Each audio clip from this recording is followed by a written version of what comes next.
Izin memperkenalkan diri, saya Kalatur sebagai moderator malam ini.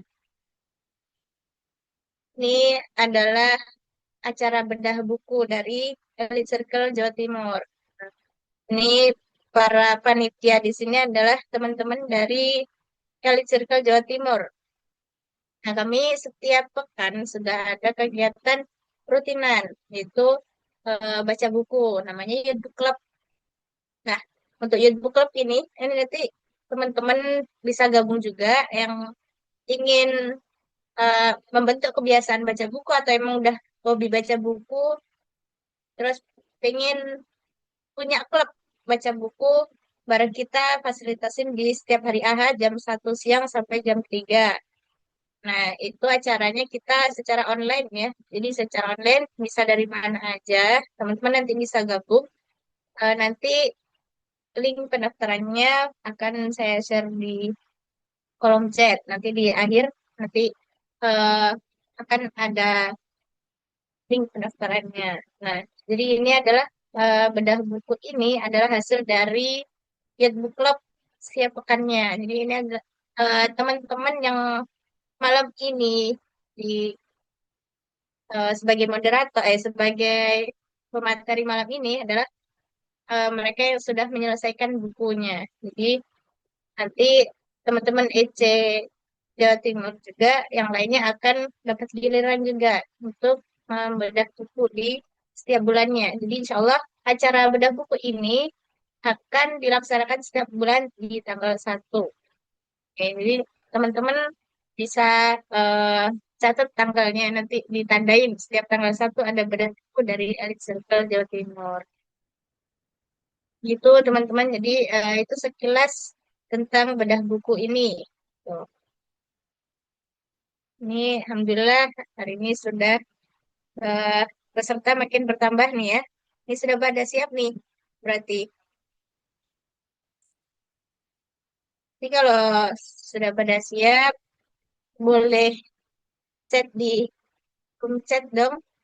Eh, siap nggak nih kita menyimak bedah buku yang pertama, nanti ada mindset, yang kedua baru kita akan bedah tentang buku dengan judul On.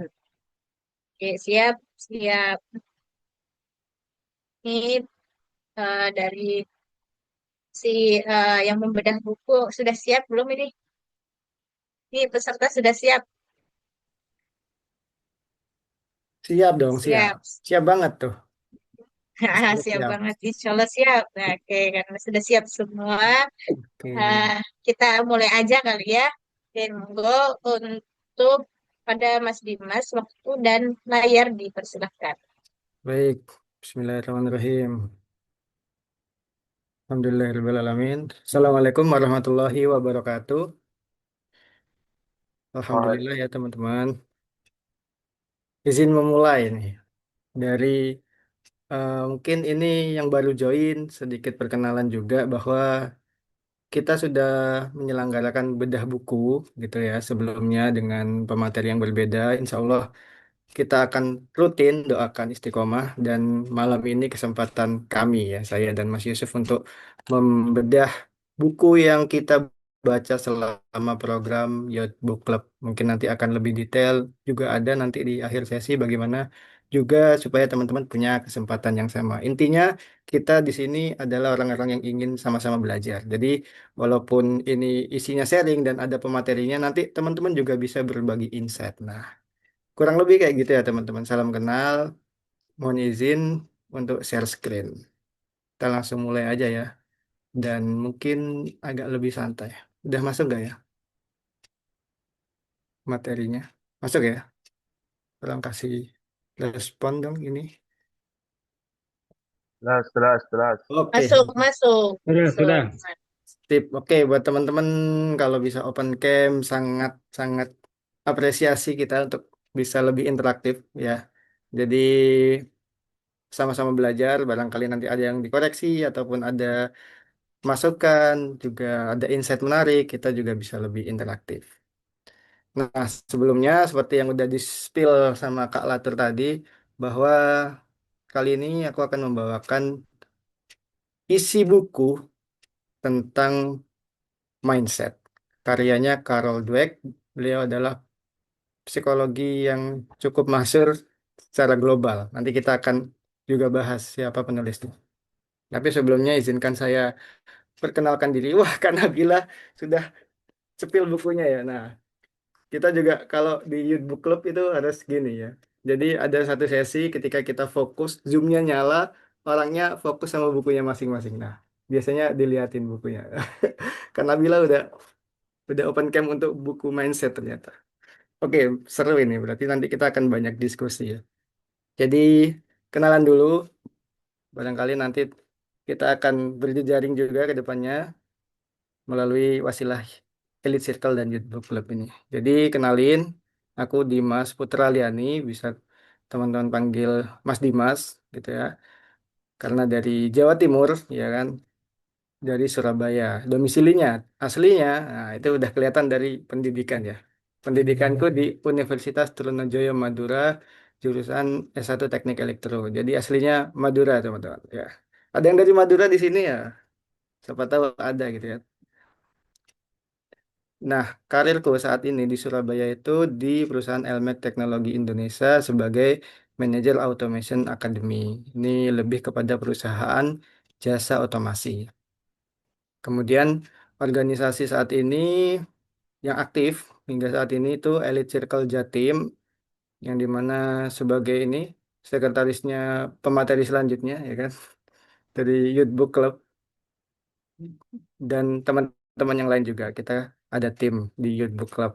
Jadi teman-teman kalau mau tahu tentang seberapa seru Youth Book Club, nah nanti join aja gitu. Karena santai kok, forumnya kayak gini aja, online. Kalau yang jauh, kalau yang dekat bisa datang di markas kita di daerah Ketintang, Surabaya, biar lebih seru. Kak Nabila konsisten sekali ini ya, buku mindsetnya sudah menanti.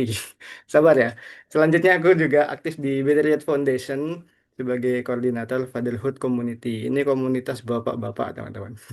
Jadi para suami, ayah dan calon ayah itu ada pembinaan khusus oleh guru-guru kita dan alhamdulillah ada amanah di situ sebagai koordinator. Kemudian ada pembinaan juga untuk pemuda-pemudanya. Ini lebih kepada yang jomblo-jomblonya gitu.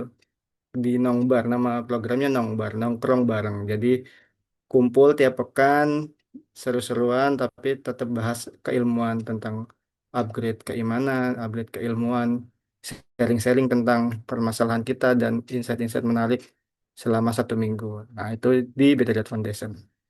Oke, nanti mungkin bisa lebih jauh kenalnya.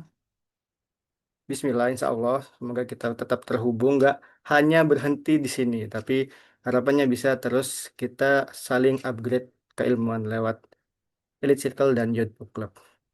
Oke, sebelum kita membahas buku mindset ini yang dari tadi udah Kak Nabila itu ya, open camp hanya untuk menunjukkan bukunya. Nah, aku ingin memulai dengan ini dulu.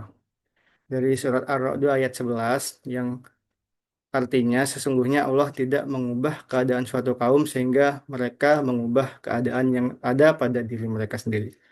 Kenapa? Soalnya kan ini kan literasinya atau sumbernya itu dari barat ya, tapi kita juga harusnya makan mindset dulu, persepsi bahwa semua keilmuan itu datangnya dari Allah gitu ya. Nah, jadi di sini ayo kita jujur-jujuran. Nah, jujur-jujuran dalam apa? Nanti ke depannya kita akan banyak ngebahas tentang mungkin pola pikir yang salah, menuju kepada pola pikir yang benar gitu, yang bertumbuh, yang bisa upgrade diri kita. Tapi syaratnya satu, harus jujur. Kita ada di posisi mana dan mau nggak ke arah yang lebih baik gitu. Karena ya itu tadi di surah Ar-Ra'd ayat 11 kita nggak akan berubah nih keadaannya kalau Allah nggak menghendaki kita berubah keadaannya kalau bukan kita sendiri yang punya ikhtiar lebih untuk kita menuju ke arah yang lebih baik. Gitu ya teman-teman. Sepakat nggak sih di sini? Kalau ada yang nggak sepakat, boleh loh. Oke ya, kita lanjut. Nah, ini eh, kita bakal ngapain aja selama mungkin 30 menit ke depan ya. Kita ada 3 mungkin poin utama. Dari yang pertama itu mengenal konsep fixed mindset dan growth mindset. Nah, ini kepada pola pikir yang mungkin selama ini kita masih salah menuju ke pola pikir yang relatif benar, walaupun tidak semuanya dibenarkan juga, karena kita pasti acuannya tetap harus ya keilmuan ya, syariat mungkin kalau di Islam itu. Ya. Jadi nanti kita filter juga, walaupun ilmunya sumbernya dari Barat, kita juga punya batasan atau eh, dasar yang kuat dalam ilmu keislaman juga. Kemudian ini sebagai refleksi untuk penguatan pola pikir kita juga supaya kita tidak stuck. Mungkin teman-teman ada yang ngerasa kok aku selama hidup berapa puluh tahun. Teman-teman usianya berapa ya? Ya udah segitu. Misalnya 20 sampai 25 tahun ini kok gini-gini aja ya hidupku atau selama 1 sampai 2 tahun ini aku punya di awal punya resolusi tahunan gitu ya. Coba sekarang direfleksi lagi. Selama ini 1 tahun udah jalan setengah tahun lebih ya. Sekarang bulan ke-8 itu udah lebih dari setengah tahun. Udah ada pencapaian apa aja? Coba teman-teman refleksi lagi dulu. Di awal tahun aku pengen mencapai ini nih di tahun ini. Udah tercapai belum? Atau minimal udah ada progresnya belum? Nah, coba nanti teman-teman coba refleksi diri, jujur ya. Tadi syaratnya adalah jujur. Kita ini udah berprogres apa belum? Aku sempat buat story kemarin. Storynya itu dari Januari, Februari, Maret, April, Mei, terus sampai Desember itu udah di marking setengahnya, seret gitu. Terus tanda panah udah mencapai apa aja gitu. Nah itu tamparan sebenarnya buat aku pribadi dan aku share juga buat teman-teman untuk saling mengingatkan karena kita di sini ya khususnya di Youth Book Club dan Elite Circle itu saling sharing insight gitu termasuk yang kita resahkan selama ini. Dan terakhir, aku nanti juga mau ajak teman-teman untuk sekedar apa ya, shifting mindset tapi udah ada actionable-nya gitu. nanti di terakhir. Kita materi dulu, barangkali sharing-sharing dulu, baru di terakhir kita ada exercise ya, mini exercise lah, ringan ya teman-teman. Jadi pastikan teman-teman bisa menyimak dari awal sampai akhir dan disiapkan juga mungkin buku catatannya. Barangkali ada hal-hal yang penting yang bisa dicatat dan jadi manfaat jangka panjang yang bisa diterapkan buat teman-teman. Minimal insight, syukur-syukur bisa mengubah kehidupannya teman-teman semua. Oke, aku mau update dulu nih berapa nih yang joinnya. Biar kita bisa lebih interaktif ya teman-teman. Alhamdulillah semakin bertambah ya. Yuk, teman-teman juga bisa nih di-share juga ke teman-teman yang lainnya untuk bisa bergabung di forum kita malam ini supaya makin banyak lagi manfaatnya tersebar. Dan disclaimer ya teman-teman. Jadi kalau di aku pribadi pada sesi sharing kali ini itu bukan shortcut buat paham isi buku secara instan. Jadi walaupun udah ditunjukin gini ya, thread gitu dibukain, nggak mungkin langsung masuk ilmunya semuanya ke teman-teman. Kalau itu bisa, enak tuh. Kita buat satu sesi khusus giniin aja, thread. Oke, udah paham tentang mindset yang benar. Tapi enggak. Tapi di sini kita itu tujuannya, harapannya bisa menumbuhkan antusiasme teman-teman di sini untuk terus upgrade kapasitas diri. Dan ini kita insya Allah secara rutin juga. Dan kalau teman-teman lebih tertarik untuk bisa berbagi manfaat, kemudian kita juga ada kegiatan mingguannya juga, gabung ke kita di Youth Book Club, nanti mungkin Kak Latul akan mengarahkan cara daftarnya. Oke, kita clear ya sampai di sini kita satu pemahaman dulu, biar nanti enak nih ke depannya. Alhamdulillah semakin banyak yang join, disiapkan mungkin ada hal-hal yang penting yang bisa dicatat. Oke, lanjut ya. Sebelum masuk ke bab pertama, kita harus tahu dulu siapa sih penulisnya gitu kan. Karena kita pasti nggak mau asal ambil keilmuan kalau dari bukan pakarnya. Nah, jadi penulis buku Mindset ini adalah Carol S. Dweck. Beliau adalah psikolog dari Stanford University yang dimana memang fokus risetnya terkait motivasi, perkembangan anak, dan mindset tentunya. Karena ini berhubungan ya. Bahkan di tiap babnya nanti itu juga akan dibedah bidang-bidang penting seperti olahraga atau kesehatan, bisnis, bahkan relationship gitu kan, hubungan antara orang tua dan anak, bahkan guru kepada muridnya juga ada. Tapi apakah kita akan sampai di situ pembahasannya? Ya, kita lihat nanti waktunya akan sampai mana. Tapi jangan khawatir, kita nggak cukup satu pertemuan ini aja. Insya Allah, kalau Allah juga meridhoi, kita akan ada di pertemuan-pertemuan selanjutnya. Dan buku Mindset ini adalah hasil penelitian puluhan tahun. Kalau teman-teman baca, di kata pengantarnya itu sangat menarik ya. Jadi buku ini itu berlandasan keresahan, kemudian riset, dan yang paling apa ya, emosional gitu ya. Yang paling emosional adalah di kata pengantar di terakhirnya. Kalau aku boleh bacain ya teman-teman. Jadi biasa ya kata pengantar adalah terima kasih kepada gitu kan. Awalnya diceritain gimana asal muasal buku ini disusun, kemudian di akhir itu ada terima kasih kepada orang-orang yang memberi masukan dan tanggapan.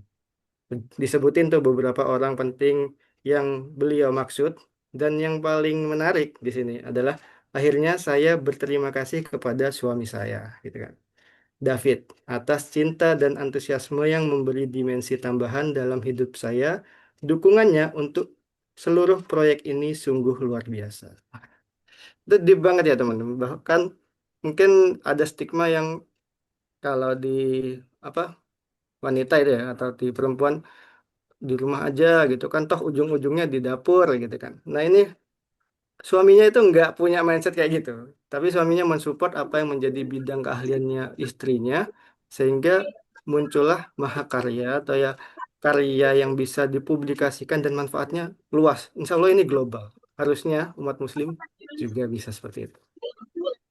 Nah, barangkali ada yang bocor, mic-nya bisa dibantu kakak admin ya.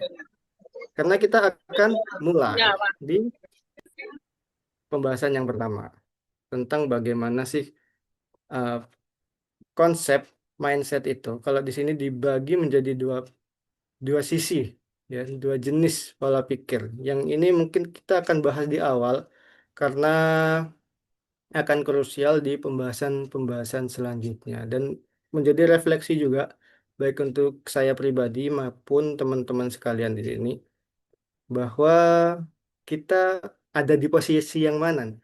Apakah sudah growth mindset atau masih fixed mindset? Oke, kita bahas dari yang pertama ya. Kalau teman-teman di sini pingin sesuatu, kemudian masih banyak parameter-parameter yang, duh kayaknya susah ya.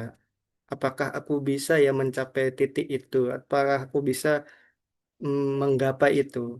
Banyak ketakutan-ketakutan yang teman-teman ada di dalam pikirannya sendiri sehingga aksi nyatanya itu nggak keluar karena takut, terlalu takut, nggak ada actionable untuk misal mau upgrade diri, misal mau berbisnis, misal mau apapun itu keburu takut duluan, nggak melangkah. Itu masih berarti teman-teman masih di kondisi yang mindsetnya mindset tetap atau fix mindset. Berbeda sama kalau teman-teman punya growth mindset, itu justru merangkul kegagalan gitu ya. Jadi mau apapun hasilnya, yang penting udah nyoba dulu. Karena kalau nyoba itu kemungkinannya ada dua, antara berhasil atau enggak. Tapi kalau nggak nyoba, cuma satu, ya udah nggak bakal berhasil. Mau berhasil gimana? Dicoba aja enggak, dijalanin aja juga enggak gitu.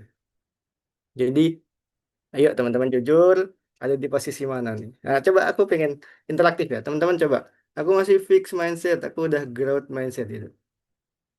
Mungkin bisa diaktifkan di kolom chatnya gitu. Aku masih fix, aku udah growth ya. Atau sesimpel fix dan growth aja. Boleh banget teman-teman. Kita tengah-tengah, oke. Tengah-tengah ya. Mungkin ada satu kondisi yang fix, ada satu kondisi yang growth. Oh ini masih fix. Oke, jujur. Masya Allah. Terima kasih udah jujur dan menjadi refleksi supaya kita tetap bertumbuh dan upgrade ya. Oke, kita coba lanjut. Kalau orang yang masih di fix mindset itu terlena di zona nyaman gitu ya.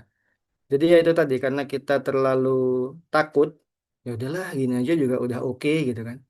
Akhirnya kita nggak kemana-mana ya udah di situ aja. Misalnya ya kalau di karir gitu ya, udahlah aku di posisi sekarang aja gak mau nyoba yang lain. Takut AI nanti mau ke pindah bidang, toh akhirnya dikuasai AI. Udahlah di sini aja.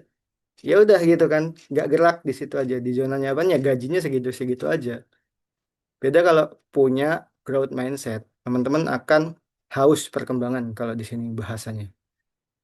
Selalu mencari peluang untuk meningkatkan diri.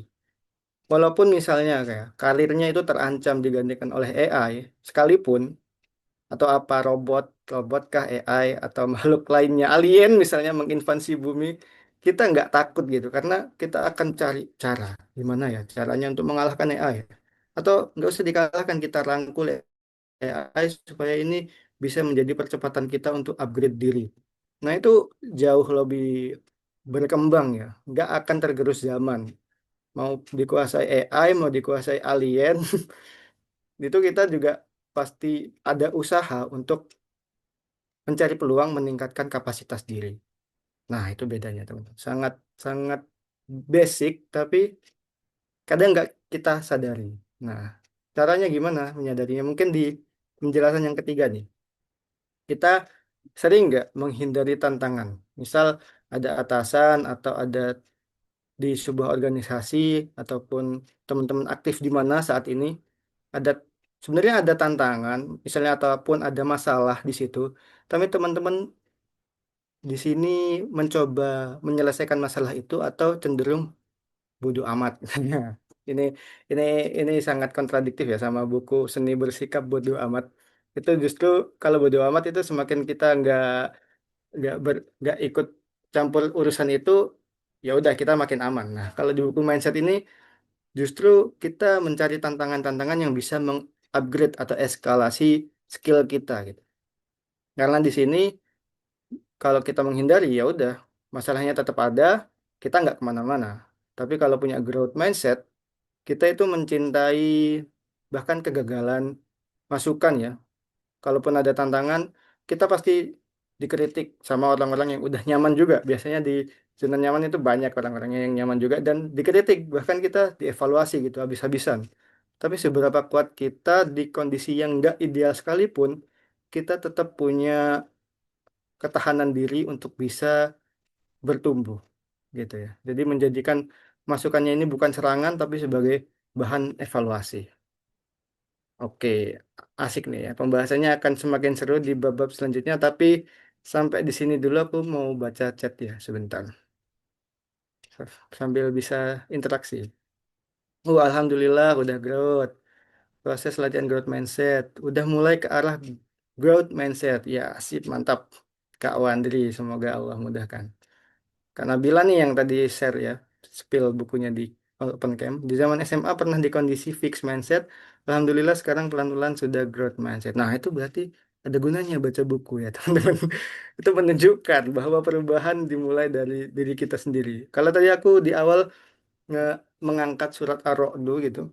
Bahkan perintah pertama untuk manusia melalui Rasulullah gitu ya.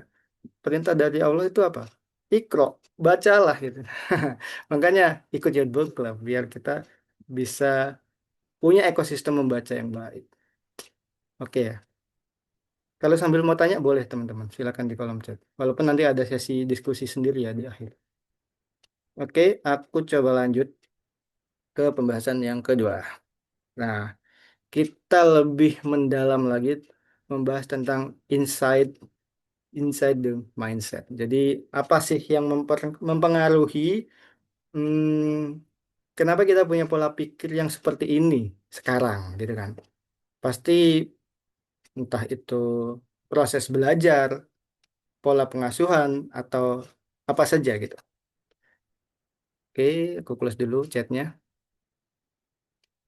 Yang pertama itu kita pahami bahwa mindset itu nggak muncul gitu aja. Tiba-tiba kita di usia yang saat ini, oh ternyata ini ya udah dari dari Allah gitu mindsetnya atau pola pikir kita begini, skill kita kapasitasnya cuma segini aja gitu. Itu sejujurnya itu zalim ya. Itu mengkerdilkan diri sendiri dan potensi yang udah Allah kasih gitu. Bahkan umat muslim itu pernah mencapai potensi terbaiknya di zaman-zaman keemasan. Harusnya kita sudah sadari itu dan menuju ke sana lagi kalau kita punya growth mindset. Nah, tapi memang nggak bisa kita pungkiri itu ada faktor-faktor yang membentuk baik itu internal maupun eksternal gitu kan. Kalau internal kita menilai diri kita sendiri gitu kan, muhasabah gitu kalau di Islam muhasabah gitu, tafakur, merenungi kira-kira kenapa ya kok aku begini-begini aja gitu. Atau pas tahajud tengah malam gitu sujud ya Allah kok aku masih di posisi yang ini ya kok aku pengen ini belum tercapai. Nah, itu coba di muhasabah masing-masing. Tapi juga ada faktor-faktor eksternal yang mempengaruhi teman-teman. Kita juga nggak bisa menutup diri, kita juga harus tahu faktor-faktor eksternal apa aja yang mempengaruhi.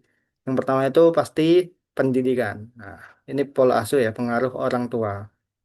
Ini kita nggak bisa memilih kita di kondisi yang ideal, tapi minimal kita tahu sehingga nanti ataupun sekarang kita itu perlahan-lahan menuju ke arah yang lebih baik sehingga nanti ketika kita punya anak, kita juga punya pola asuh yang baik supaya memiliki mindset, akhlak, pola pikir gitu ya, akal, fitrah yang kuat gitu.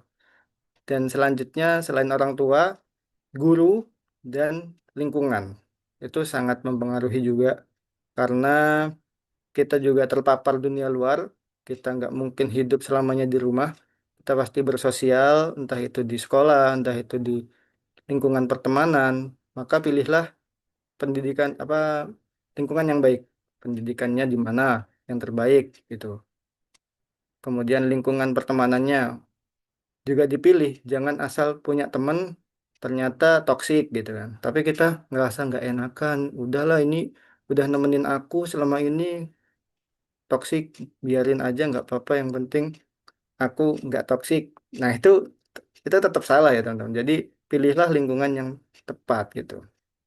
Bahkan kalau spill sedikit kita ada pertemuan rutinan yang di situ juga membentuk lingkungan yang baik. Insya Allah. Bahkan, nah ini contoh kecil ya, kita diberi pujian sejak kecil itu membentuk apakah kita tumbuh dengan fixed mindset atau growth mindset. Nah ini seru nih. Ini juga edukasi parenting mungkin ya. Tapi nggak apa-apa, pasti teman-teman butuh. Di-keep aja ilmunya, nanti kalau udah fase yang memang butuh, nanti dibuka lagi. Semoga ingat, semoga Allah bantu ingatkan. Yang pertama itu ujian yang salah arah, teman-teman. Nah, ujian yang seperti ini, kamu itu pintar sekali gitu ya. Jadi yang dipuji itu kepintarannya, teman-teman. Nah, itu memberi label, oh aku pinter nih gitu di fase di kondisi saat itu. Sehingga anak itu akan takut gagal dan menghindari tantangan yang bisa ngebuat label pinternya ini itu terdegradasi. Nah, nanti ada di pembahasan kedua bedanya atau yang benar seperti apa. Nah, yang benar itu fokus pada prosesnya. Jadi pujiannya itu bukan hasilnya, tapi prosesnya. Jadi seorang anak ini akan terbentuk mindsetnya, oh aku punya usaha yang dihargai gitu. Ya berarti gini teman-teman, kita tidak membenarkan hasil yang excellent tapi caranya salah, gitu kan. Tapi kita hargai setiap prosesnya walaupun itu hasilnya kurang baik atau kurang bagus gitu, nggak excellent lah, gitu, nggak sempurna gitu kan, nggak ada yang sempurna ya mungkin ya. Jadi dipujinya itu ikhtiarnya. Jadi fokuslah pada pujian yang seperti, wah kamu udah kerja keras ya, selamat atas mungkin bahasa-bahasanya bisa disesuaikan dengan bahasa dari teman-teman masing-masing itu untuk mendorong anak menghargai usaha dan ketekunan, bukan hasil yang instan. Nah, kalau aku belajar parenting kemarin, bahkan bibit-bibit koruptor itu bisa di-tracking, teman-teman. Jadi aku ada kesempatan ngobrol sama pembina di KPK dan BNN, Badan Narkotika Nasional, itu diteliti. Kenapa sih seseorang itu bisa melakukan tindak kejahatan korupsi? Bahkan bisa dinilai dari pola kecilnya, pola kecilnya. Jadi sesimpel ada ayahnya kerja gitu ya, kerja di depan laptopnya atau di depan kerjanya asik sendiri, dan itu ada minuman ayahnya yang lagi memang disiapin untuk ayahnya. Nah, tapi si anak ini asal ngambil gitu aja dan itu terjadi berulang kali tanpa ditegur. Itu sudah bisa menjadi bibit-bibit menjadikan anak sebagai koruptor di masa yang akan karena nggak ada teguran karena nggak ada eh, proses berpikir yang dimana oh ini salah oh yang benar tuh gini nah itu sangat mempengaruhi ya mindset seorang anak yang akan berakumulasi nanti ketika di usia-usia yang selanjutnya entah itu bertumbuh sebagai orang dewasa jadi reaksi kita terhadap kesalahan juga mungkin nanti ini bisa diaplikasikan ke diri sendiri maupun nanti ketika punya keturunan ya. Reaksi kita kalau kita punya fixed mindset itu kesalahan itu dianggap sebagai bukti gak mampu. Oh aku gak mampu lah di bidang ini. Eh, misal mau mencoba di hal baru atau di bidang baru, nyoba sedikit udah ada tantangan, udah mulai ada tantangan. Ah bukan passionku nih, passionku nggak di sini deh kayaknya. Gitu ya. Itu jebakan passion bisa biasanya. Tapi kalau growth mindset itu kesalahan itu sebagai bagian penting dari belajar. Nah, bedanya di sini teman-teman. Jadi memang orang-orang yang punya growth mindset ini tahan banting ya. Mau itu passion, mau nggak passion, mau itu kondisinya ideal, bisa belajar secara asik, maupun nggak ideal, mungkin nggak bisa belajar karena keterbatasan biaya, misalnya ikut yang gratis kayak gini gitu kan, tetap hadir, Masya Allah ini yang hadir. Semoga dapat ilmu yang bermanfaat, ya saling sharing. Kita tetap mau belajar gitu. Bahkan mungkin dari orang-orang yang nggak terkenal kayak aku, tapi tetap mau dengerin gitu. Alhamdulillah. Jadi teman-teman di sini udah sedikit punya growth mindset ternyata yang hadir. Ini Appreciate juga yang udah open cam dan tadi udah aktif di chat. Semoga juga banyak apa manfaat dan lebih banyak ikhtiar-ikhtiar yang diridhoi Allah untuk dapat ilmunya. Nah, kita lanjut di bab yang ketiga. Oke, aku sambil lihat waktu ya, teman-teman. Menyamakan durasi dan kecepatan dalam menyampaikan materi. Sebentar, karena ternyata baterainya juga butuh diselamatkan laptopnya daripada mati di pertengahan.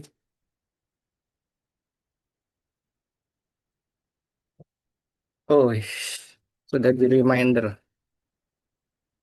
Oke. Kalau teman-teman mau ada insight atau pertanyaan, boleh ya sambil disampaikan di kolom chat. Kita lanjut ke bab yang ke mana nih? Tiga ya, bab yang ketiga. Kemampuan untuk berprestasi gitu ya. Kurang lebih kayak gitu. Aku geser-geser dulu supaya bacanya aman. Oke, asal-usul kesuksesan sejati. Wah, ini kalau di bab tiga ini yang paling memorable ketika aku baca buku Mindset itu, teman-teman relate gak ketika dulu pas sekolah itu ada apa ya? Ada budaya gitu ya. Yang pinter duduk paling depan, terus yang paling belakang biasanya paling horor gitu ya. Anak-anak yang paling nakal, yang paling anomali kelakuannya yang nggak sesuai standar pendidikan di sekolah kita di negara Indonesia itu biasanya kayak gitu tuh. Yang pintar-pintar paling depan, kemudian kalau yang pertengahan itu ya duduknya di tengah gitu ya. Kalau yang di belakang itu anak-anak yang susah dibilangin gitu ya. Tapi teman-teman percaya nggak sih kalau eh, kemampuan kita saat ini itu merupakan bakat dari lahir atau itu bisa dibentuk? Ini pembahasan yang seru. Coba aku pengen dapat insight dari teman-teman juga. Kira-kira bakat itu emang bawaan lahir atau bisa dibentuk, teman-teman? Bisa dibentuk. Oke, ini udah baca buku mindset semua nih, curang ya. Oke, kok di next. Oke, karena udah benar mindsetnya kita skip aja. Enggak ya kayak gitu ya. Jadi ya teman-teman, di buku mindset ini itu eh, memang jadi keresahan juga kan, minat dan bakat kita mau ahli di bidang apa. Aku sempat ngerasain juga itu quarter life crisis, kemudian apakah aku udah bener ya di bidang ini. Nah itu biasa ya ternyata. Itu banyak dialami orang-orang di luar sana, mungkin teman-teman ngerasain juga. Tapi yang paling kita bisa ikhtiarkan itu kita harus yang pertama bersyukur karena kita dianugerahi akal untuk berpikir. Aku nggak tahu nih bedanya nanti mindset dengan akal secara Islami, tapi kita syukuri dulu karena kita bisa berpikir di situ sehingga kita bisa shifting mana yang harus dipertahankan, mana yang harus ditinggalkan gitu ya. Dan di sini bakat itu bisa diasah dengan apa? Yang pertama, kerja keras, teman-teman. Ya kan? Karena sekali lagi kita bisa berbakat atau ahli di suatu bidang ya atas dasar kita belajar, kemudian kita dapat tantangan, apakah kita stay belajar di situ atau menyerah. Nah, kalau kita stay di situ, kemudian menghadapi tantangan-tantangannya, kita akhirnya menguasai skill-skill baru, kemudian bakat kita satu demi satu, layer demi layer itu menumpuk, di suatu saat kita pasti mendapatkan hasil di mana pengalaman-pengalaman atau tantangan kegagalan sebelumnya itu justru yang membentuk kemampuan kita saat ini atau di masa yang akan datang. Jadi kalau teman-teman udah menemukan struggle, stuck di satu bidang, berarti belajarnya perlu ditambah, bukan malah ya udahlah, aku cuma mampunya segini, otakku tuh kapasitasnya terbatas. Wah, itu udah salah banget itu. Jadi teman-teman harus ya mungkin baca buku mindset atau ikut youth book club supaya kita semakin tercerahkan. Oke, ini terakhir nih. terakhir ya, ya, ya. Mungkin kayaknya terakhir tapi cukup.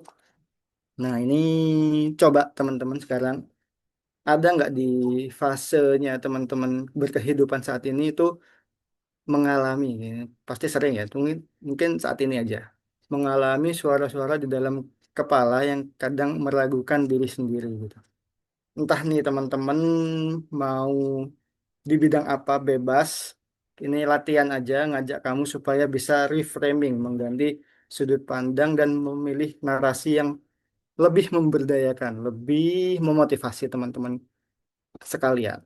Ini ditulis ya nanti di kolom chat. Aku pengen tahu supaya sejauh mana teman-teman menyerap materinya dan efeknya, dampaknya kepada teman-teman ini bisa efektif apa enggak dari pembahasan kita sebelumnya. Jadi contoh nih ya, ini waktunya 2 menit, boleh dimulai dari sekarang kalau teman-teman udah langsung paham.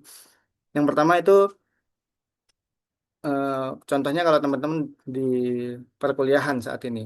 Nah, pasti dong ada satu momen untuk presentasi. Jadi daripada teman-teman ngomong aku nggak pintar presentasi gitu ya, atau di isi kepalanya aku ketika mau maju presentasi itu udah mental block duluan gitu. Lah kok dapat ke bagian yang presentasi ya, aku mah pupuk bawang aja gitu ya, aku biar teman-teman yang lain presentasi. Tapi teman-teman ubah shifting mindsetnya kepada aku belum ahli presentasi, oke saat ini nggak apa-apa, tapi aku bisa belajar dan terus berlatih. Belajar bisa dari buku, bisa dari YouTube, bisa dari teman yang ahli. Berlatih juga bisa sendiri, bisa sama kaca, bisa di kamar, bisa di halayak umum. Bebas, yang penting aku mau belajar dan harus bisa presentasi. Nah, coba teman-teman apa nih keresahannya saat ini dan harusnya yang benar itu pola pikirnya gimana? Oh ini udah banyak ya chatnya ya. Oke, oke, oke. Aku coba bacain. Skill itu nature ya, bawaan dari lahir. Ada yang nurture, bisa. Oh ini lebih lebih up lagi nih pembahasan skillnya. Nanti mungkin bisa sharing juga ya sama kita di sini. Kalau skill nature, wah kalau skillnya nurture, nah ini kayaknya pernah dibahas di mentoring Elite Circle Jatim. Ini dibahas lagi tapi asik nih teman-teman. Kalau Kak Darmi bisa punya kesempatan untuk sharing di forum kita Elite Circle Jatim atau Youth Book Club sangat sangat bermanfaat untuk kita. Oke teman-teman, udah ada nggak kepikiran itu? Coba mulai dipikirkan, mungkin nanti bisa sharing di akhir sesi ataupun nanti kita bisa terhubung di grup Youth Book Club, bisa di-share di situ juga ya. Karena aku juga ingin mengingatkan teman-teman juga bahwa harus dimulai dari sekarang dan konsisten merubah pola pikir dari fixed mindset menuju growth mindset. Karena mindset itu bisa dilatih, teman-teman. Kita nggak bisa stuck di situ-situ aja, karena kalau kita berhenti, kita terlindas oleh zaman yang udah luar biasa saat ini. Kalau kita nggak bertumbuh, kita nggak kemana-mana dan ya nggak menjadi apa-apa. Kasihan orang-orang yang di sekitar kita. Kemudian bukan mengabaikan masalah ya teman-teman. Jadi aware bahwa pasti ada masalah di sekitar kita, tapi justru itu dijadikan tantangan untuk kita, oh ini nih, aku bisa berkembang di sini kalau aku solve masalah ini. Dan itu bisa terjadi kalau kamu repeat ya. Jadi terus ulangi proses belajar, terus terus cari tantangan, bukan cari validasi, tapi cari solusi dari masalah yang ada di sekitar. Oke, thank you teman-teman. Itu yang bisa aku sharingkan. Terima kasih udah ikut nyimak bedah buku dari buku Mindset ini karena sebenarnya ada bab-bab selanjutnya yang lebih banyak dibahas karena ini masih di bab 3. Mungkin kesempatan selanjutnya ada di Youth Book Club ketika sharing buku atau nanti aku juga sharing di Instagram @dimasliani dan semua teman-teman Youth Book Club juga punya kegiatan yang sama. Jadi hasil bacaan disaringkan melalui medsos dan bisa teman-teman nikmati juga apa ya insight yang mereka dapat dari teman-teman Youth Book Club. Dan terakhir, sebagai penutup, percayalah pada kekuatan kata belum. Jadi nggak berhenti, aku nggak bisa, tapi aku belum bisa dan aku harus bisa gimana caranya. Oke, itu yang bisa aku sharingkan teman-teman. Mungkin selanjutnya sesi diskusi. Silahkan aku kembalikan lagi ke moderator. Kak Latul, silahkan. Oke, siap. Terima kasih Mas Dimas yang telah menyampaikan pendapatnya tentang buku Mindset karya Carol Dweck. Ya, ya eh, tadi dari Mas Dimas mengajak kita untuk sharing nih, apa sih yang pengalaman kita nih. Ini dari kalau di kolom chat nih tadi ada Kak Darmi. Jadi Kak Darmi ini men-sharingkan kalau skill nature itu belajarnya nggak terlalu capek karena ada gamenya. Kalau nustur itu lebih capek karena butuh effort yang lebih besar. Itu salah satunya. Tapi dua hal itu tidak perlu kita apa namanya pilih mana yang salah, mana yang benar. Dua-duanya benar dan dua-duanya bisa di match, bisa di mix ya.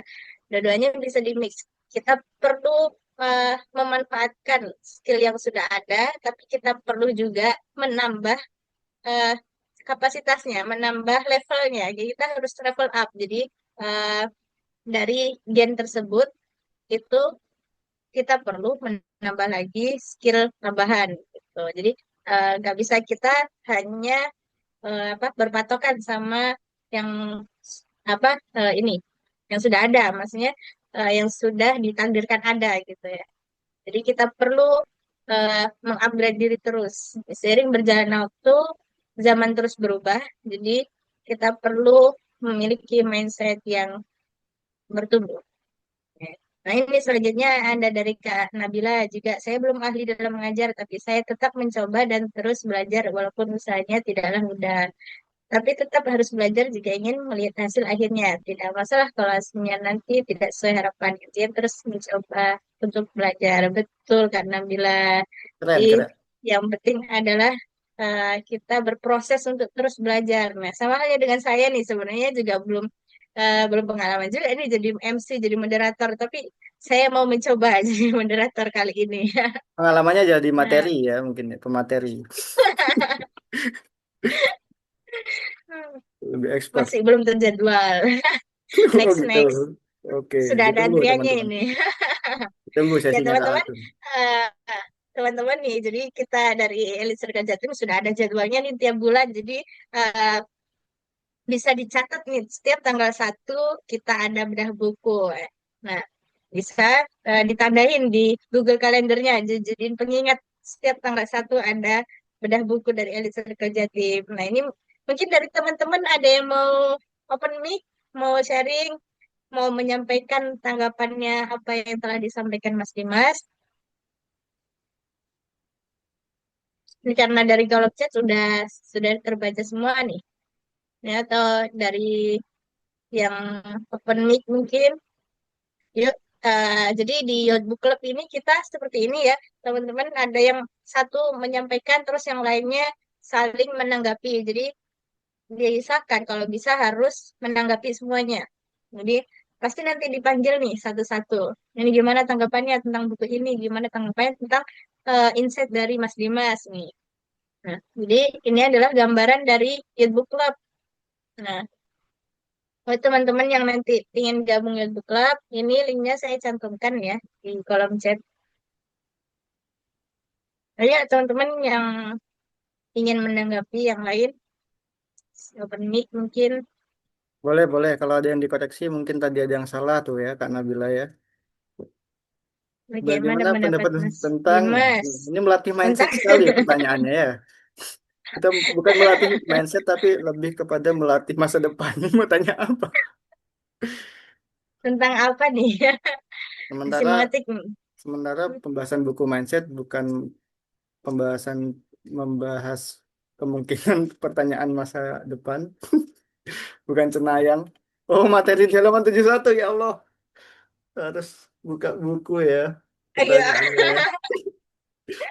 Harus buka buku loh. ini ini ini pertanyaannya harus buka buku.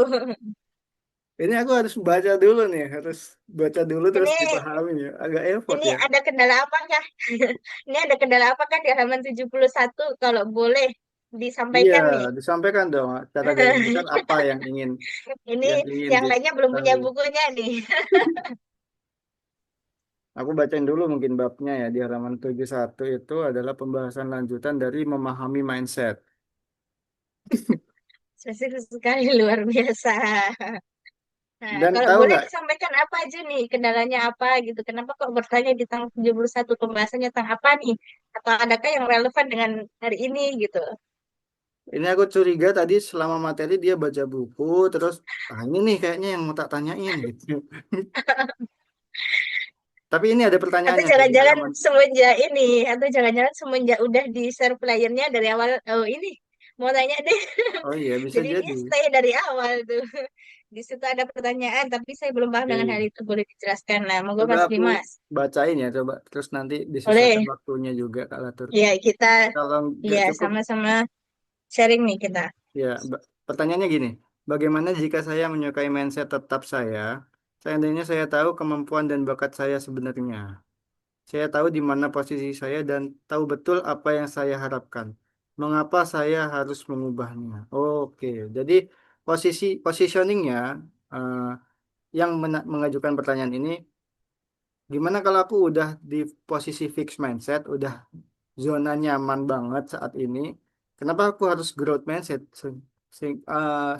Tapi sebenarnya aku udah nyaman di posisiku saat ini. Kenapa aku harus mengubahnya gitu? Menurut pemahamanku gitu. Jadi sebenarnya ini bukan paksaan ya teman-teman. Jadi walaupun kita sharing, kemudian fixed mindset itu bukan eh, menjadi satu-satunya eh, yang buruk gitu. Bisa jadi kata kita fix mindset tapi di bidang atau di kondisi yang benar, ya kita nggak memaksa. Bahkan di sini di endingnya itu penulisnya itu bilang, omong-omong memilih mindset tumbuh tidak memaksa Anda untuk mengejar sesuatu, gitu ya. Jadi memang mindset bertumbuh ini bukan yang optimis banget, workaholic, kemudian semua diterjang, halangan dicari gitu, tapi tetap pada koridor yang sesuai dengan kemampuan dan tujuan. Nah, ini yang penting adalah tujuan masing-masing teman-teman apa. Sehingga ketika punya satu tujuan yang jelas di awal, mungkin nanti siapa yang bisa sharing buku Start with Why gitu ya. Kita jelas itu mau bertumbuh ke arah mana. Karena kita nggak liar growth mindsetnya. Nggak liar itu dalam artian kita nggak bisa stay di sini. Kita butuh bertumbuh, tapi bertumbuhnya itu tepat sasaran. Nggak kita menghabiskan waktu menyelesaikan semua masalah yang ada, tapi ternyata kita nggak butuh. Nah, menurutku gitu sih. Ringkasnya, nanti detailnya coba aku pahami lagi. Barangkali ada kesempatan buat sharing, monggo kita bisa diskusi lanjutan. Itu Kak Lato. Semoga menjawab. Ya, jadi gimanakah Kak Nabila? Apakah sudah ada pencerahan? Sudah tercerahkan sedikit?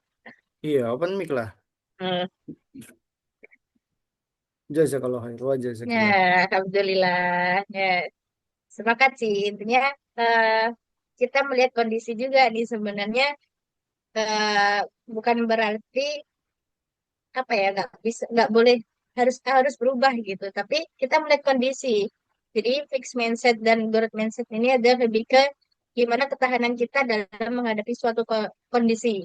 Nah, jadi eh, apa ya, lebih keinginan untuk bertumbuh terus gitu. Jadi bukan berarti kita itu terus di zona nyaman, terus ya udah gini aja enak kok gitu. Jadi kita juga perlu lah upgrade diri gitu kan, karena kan zaman pun setiap hari akan terus berubah gitu. Dan kalau kita nggak mau berubah, kita tidak menyesuaikan perkembangan zaman pun, kita juga akan tertinggal.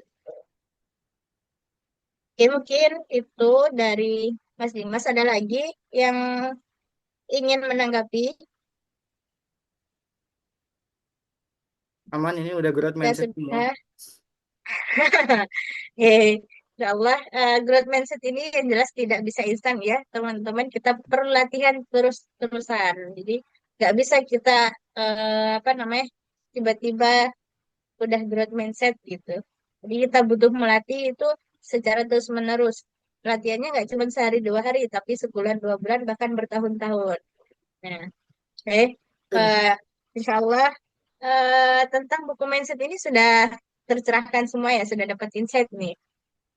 Nah, nanti boleh nih teman-teman sampaikan insight yang didapat dari acara malam ini ya. Nah, oke, karena sudah tidak ada tanggapan dan dari waktunya juga sudah mencukupi, kita akan beralih ke pemateri yang kedua, yaitu buku Kuku. On ini oleh Mas. Kebalik ya. Pemateri yang kedua yaitu Mas Yusuf. Yang bukunya dibedah adalah buku On. Ya, buku On ini adalah karyanya Pak Jamil Azaini. Nah, barangkali eh, teman-teman sudah ada yang mengenal beliau atau mungkin baru tahu, baru dengar nih Pak Jamil itu siapa ya gitu. Insya Allah nanti dijelaskan oleh Mas Yusuf. Oke, ini teman-teman sudah siap nih, kita beralih ke buku yang kedua. Ini sudah pada siap belum? Yuk, di kolom chat dong. Siap, siap. Oke. Wah, baru 3 orang nih. Wah, insya Allah siap kali. Sip. Oke, karena sudah pada siap, saya lanjutkan ke materi kedua kepada Mas Yusuf. Waktu dan layar saya persilahkan.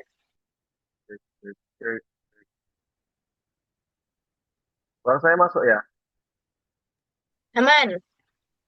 oke, baik, baik. Hah,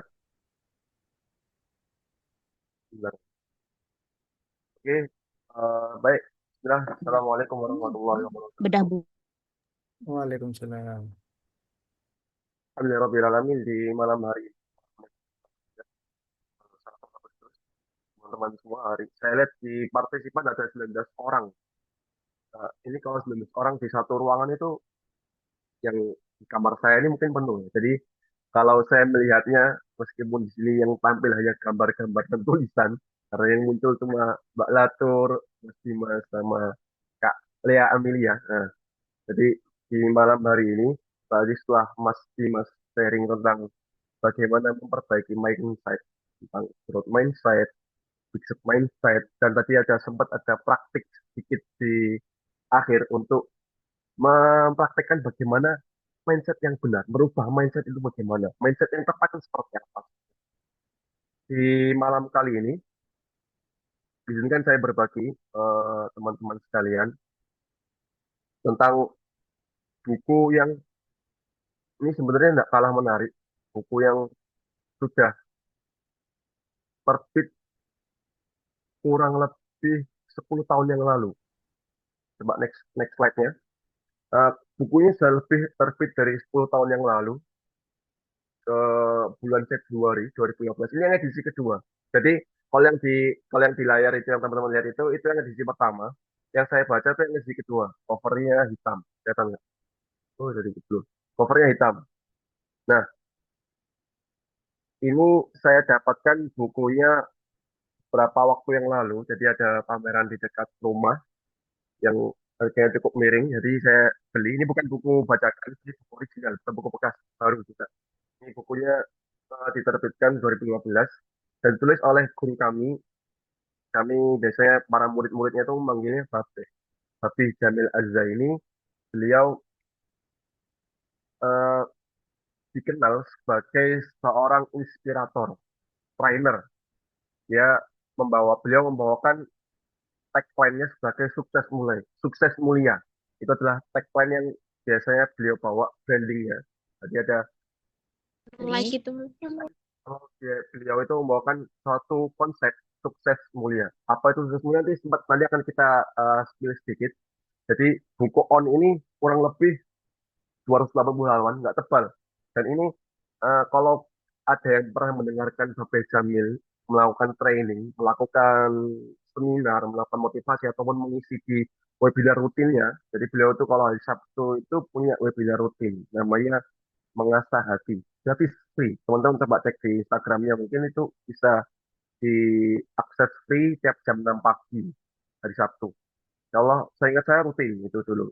Nah, itu kalau pernah mendengarkan beliau melakukan apa namanya training atau mengisi webinar atau mengisi acara, beliau memiliki ciri khas yaitu banyak mengangkat kisah alias storytelling beliau itu kuat. Dan itu semua tertuang dalam buku ini.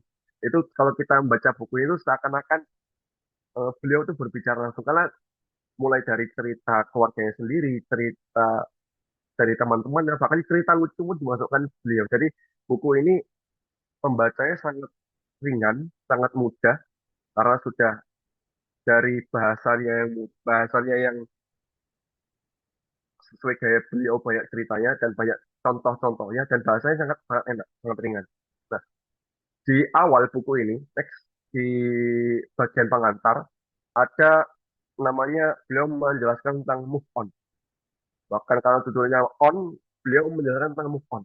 Sebelum semua ini berawal, sebelum semua ini dimulai, kita harus move on. Move on itu apa? Bergerak, berpindah dari suatu situasi ke situasi yang lain. Kalau uh, istilah kerennya Islamnya itu hijrah, hijrah, berubah, hijrah. Kita berubah dari satu keadaan ke keadaan yang lain. Karena kalau kita merasa hidup ini stuck, diam, maka itu bisa jadi itu indikator bahwa hidup kita nggak baik-baik saja. Ibarat air itu, air yang indah itu adalah air yang mengalir deras, air yang mengalir di air terjun itu jernih. Sungai yang sangat kencang, saya mungkin nggak bisa diibaratkan sama sungai-sungai di Surabaya ya. Kalau sungai-sungai di Surabaya terlihat buta, tapi sungai-sungai di tempat-tempat yang lain yang mengalir deras indah itu biasanya lebih bersih. Dan kalau kita dari sudut pandang fikih ya, kalau dalam Islam, airnya menggenang itu nggak bisa buat mensucikan karena nggak sampai kadarnya dan itu diam. Tapi bandingkan dengan sungai, sekalipun sungai itu kotor, sekalipun sungai itu mungkin, mohon maaf, tampak butek, tapi kalau itu mengalir dan jumlahnya banyak, itu masih bisa dipakai untuk mensucikan. Nah, jadi teman-teman sekalian, bergerak itu, sekalipun kita bergerak sedikit demi sedikit, asalkan tetap bergerak, itu yang buat kita hidup. Itu yang buat kita hidup. Jadi,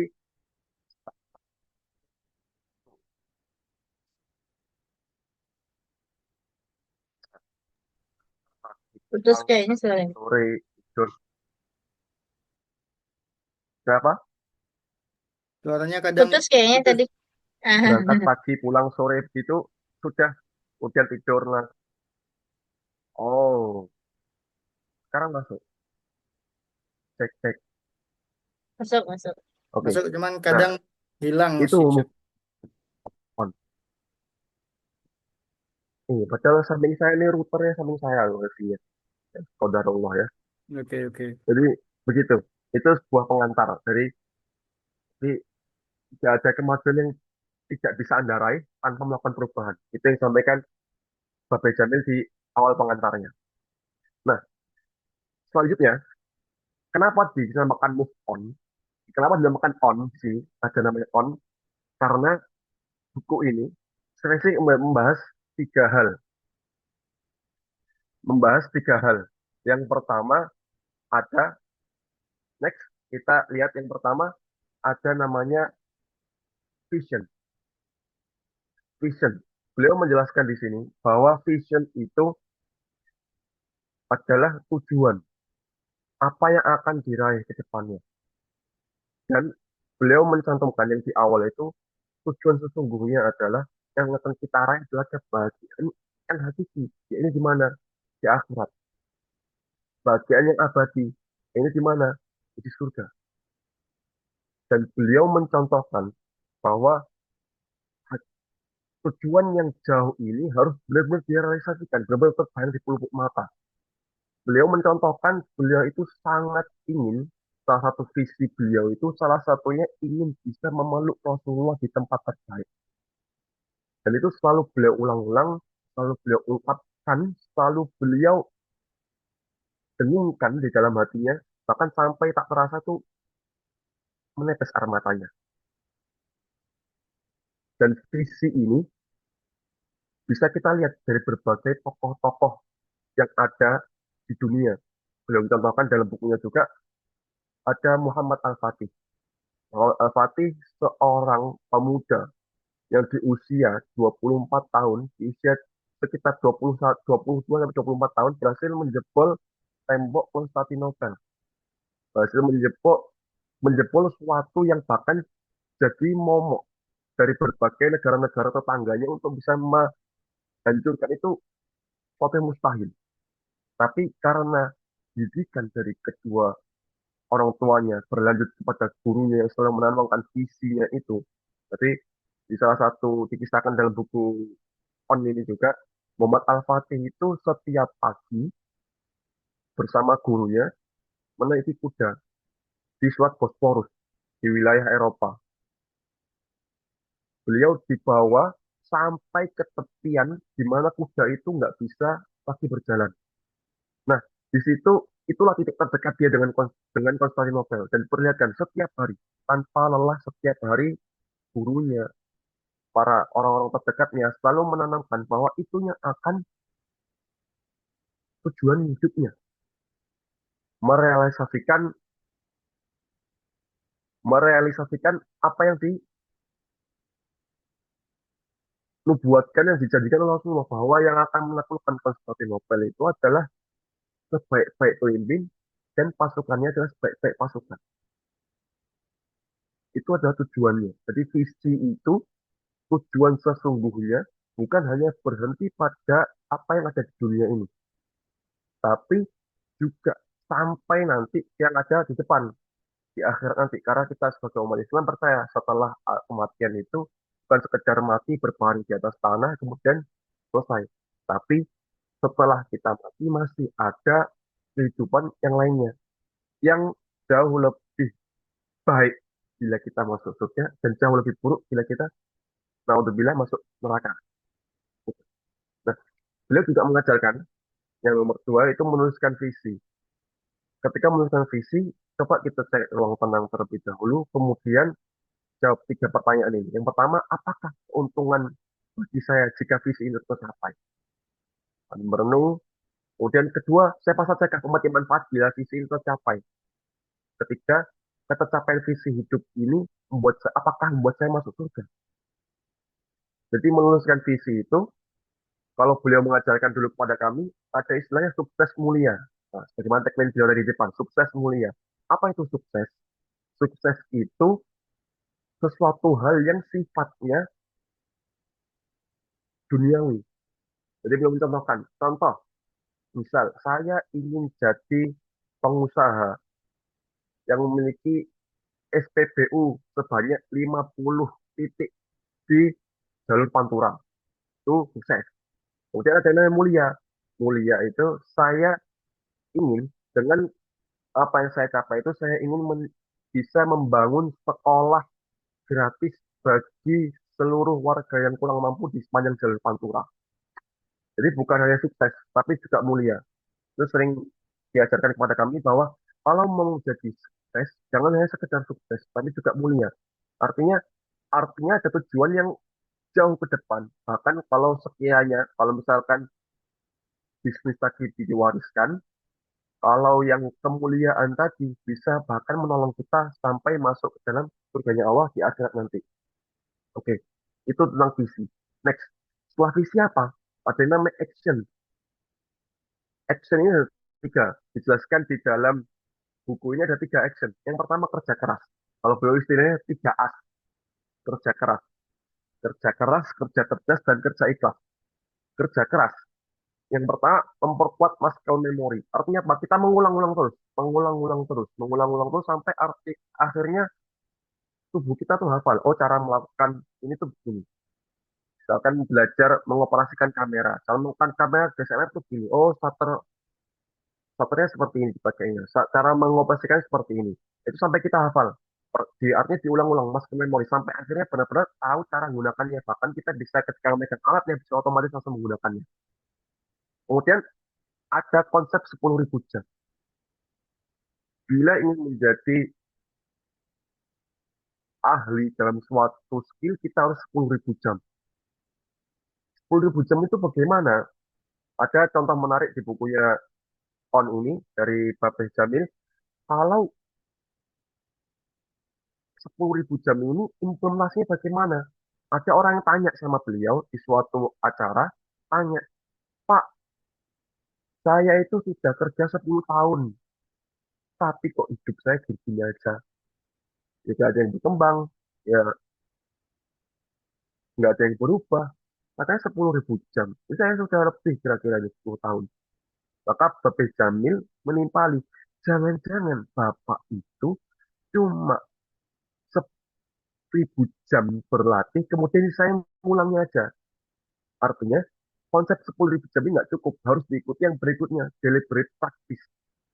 Artinya pengulangan kita harus ada yang mengawasi, mengoreksi, dari baik dari guru, dari atasan, ataupun dari orang-orang yang berkompeten. Jadi bukan asal mengulangi setiap hari. Ibaratkan orang main bola nih. Kemarin kan kita Indonesia habis startup ya. Jadi ibaratkan main bola nih ya.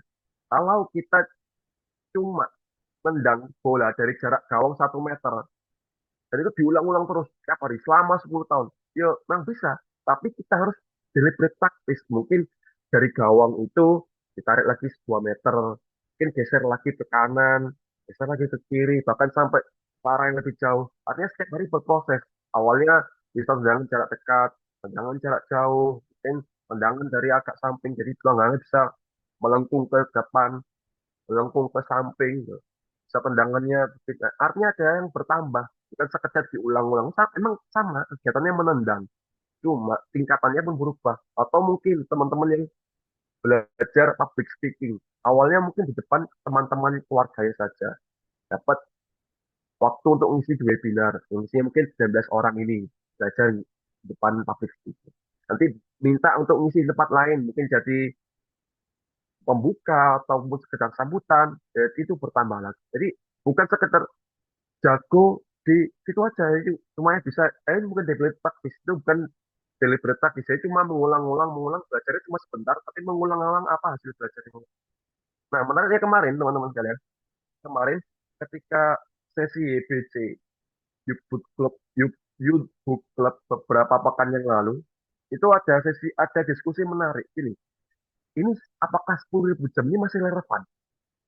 Karena kemarin kami bahas itu ada video terbaru di YouTube-nya Raymond Chin yang membahas tentang eh saya lupa bukunya, yang nulis Kaufman tentang bagaimana skill itu bisa didapat dalam 20 jam.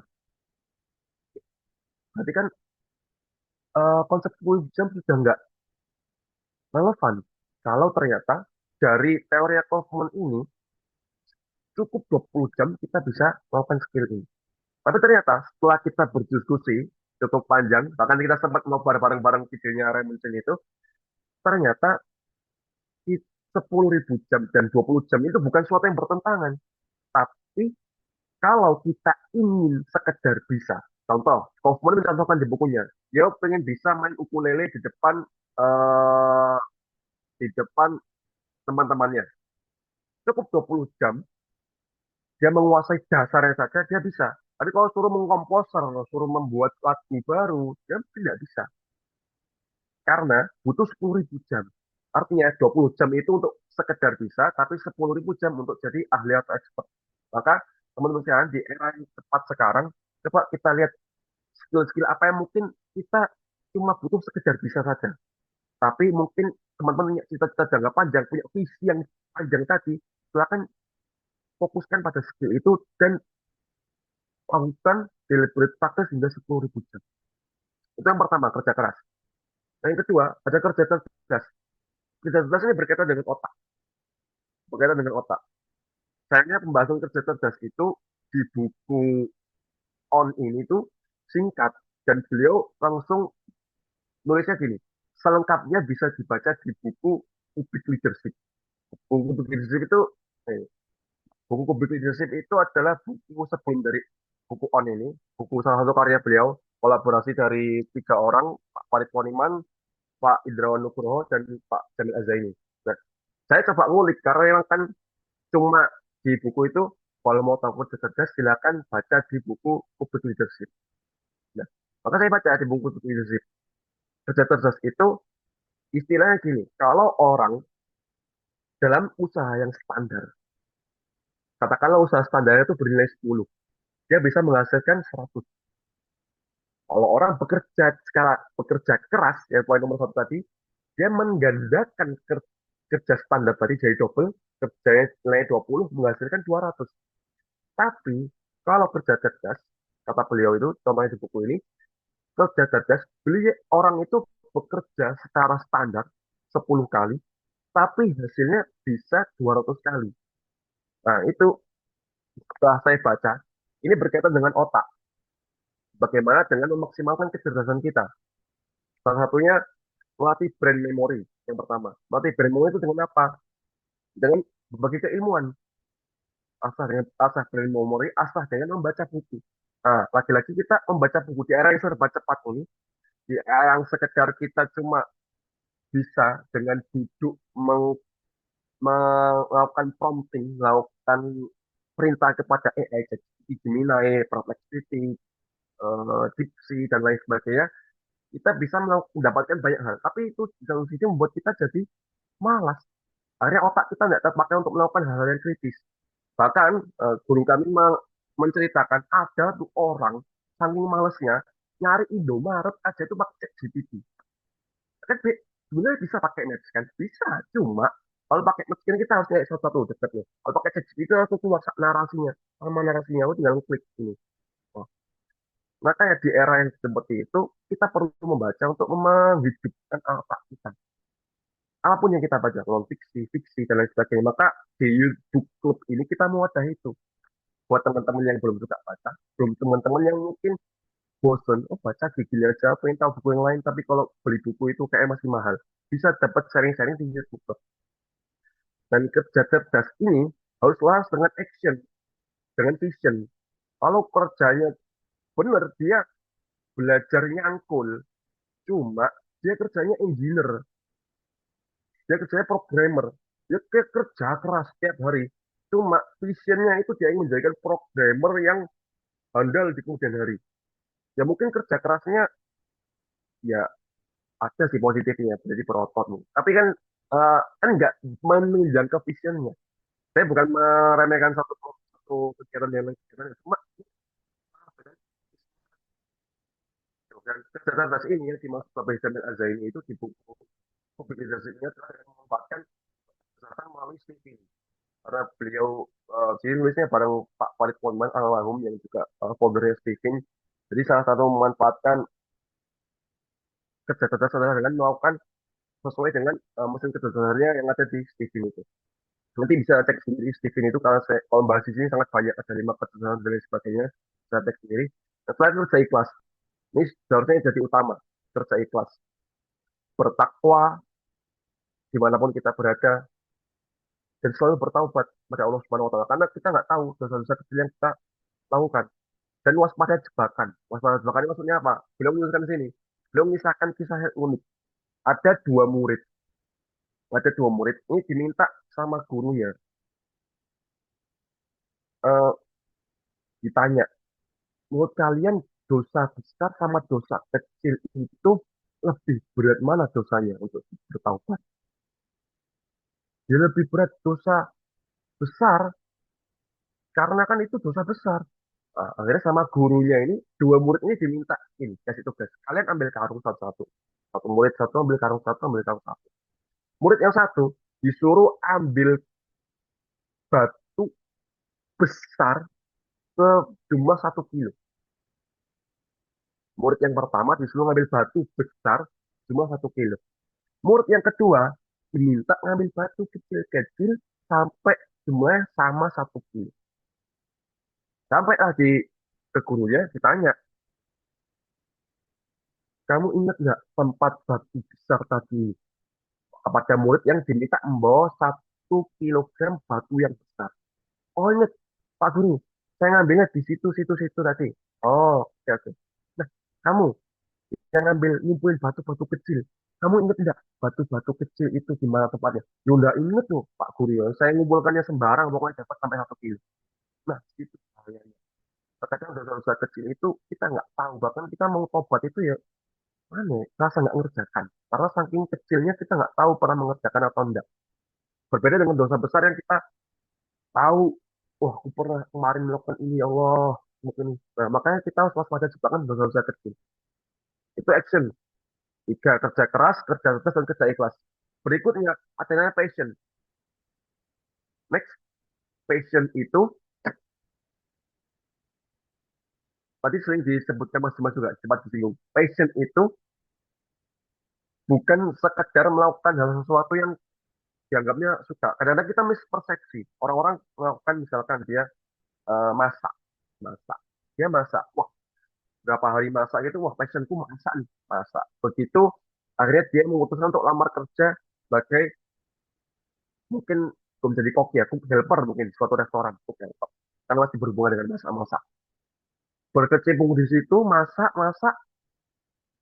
Lah kok ternyata dunia memasak-masak tadi itu ternyata keras sekali ya. Di dapur dia dibentak, di dapur dia dibegini kan juga harus cepat dan sebagainya. Baru 3 hari dia resign, mengatakan itu passion bukan masak, masak bukan passion. Dan itu terjadi di banyak orang. Dia pindah-pindah, oh passionku ini. Oh, setelah dilakukan, oh, bukan passionku, aku cari yang lain. Passionku ini, oh, setelah melakukan lagi, oh passionku bukan ini. Itu terus. Padahal seharusnya passion itu bukan sekedar jatuh cinta di bagian pertama, bangun cinta. Ibaratkan orang lihat ini, oh aku suka ini, pakai, aku suka melakukan ini. Tapi belum tentu orang mau melakukannya dan berjuang di atasnya. Maka bukan sekedar jatuh cinta. Beliau menuliskan di situ tentang passion bukan sekedar jatuh cinta, tapi bangun cinta. Bangun cinta agar perasaan jatuh cinta tetap terpelihara sepanjang masa, termasuk dalam urusan profesi. Makanya orang bisa dikatakan passion itu setelah dia melakukannya bertahun-tahun baru dia bisa mengatakan passion. Bertahun-tahun berkecimpung di dunia masak dari bawah, dari cook helper sampai akhirnya jadi kepala koki. Dia udah merasakan pahit getirnya perusahaan masak. Akhirnya setelah bertahun-tahun dia bisa ngomong, wah aku ini passion di sini. Jadi passion itu dikatakan di akhir, bukan di awal. Orang nyebutkan di awal itu sekedar suka aja, tapi harus ada pembuktian kalau itu benar-benar passion. Waktu saya ngajar, saya sudah berdedikasi terhadap perusahaan sekolah ini selama 10 tahun. Berarti passionnya dia ngajar. Passion itu bukan sekedar dia sekedar suka, tapi dia akhirnya jatuh cinta dan mendalaminya itu selama dan jadi main activity-nya ngajar. Mungkin nggak jadi guru, jadi kepala sekolah jadi eh, apa namanya menteri pendidikan dan lain sebagainya. Akhirnya tetap berkecimpung di situ. Contoh yang sering disebutkan juga Valentino Rossi.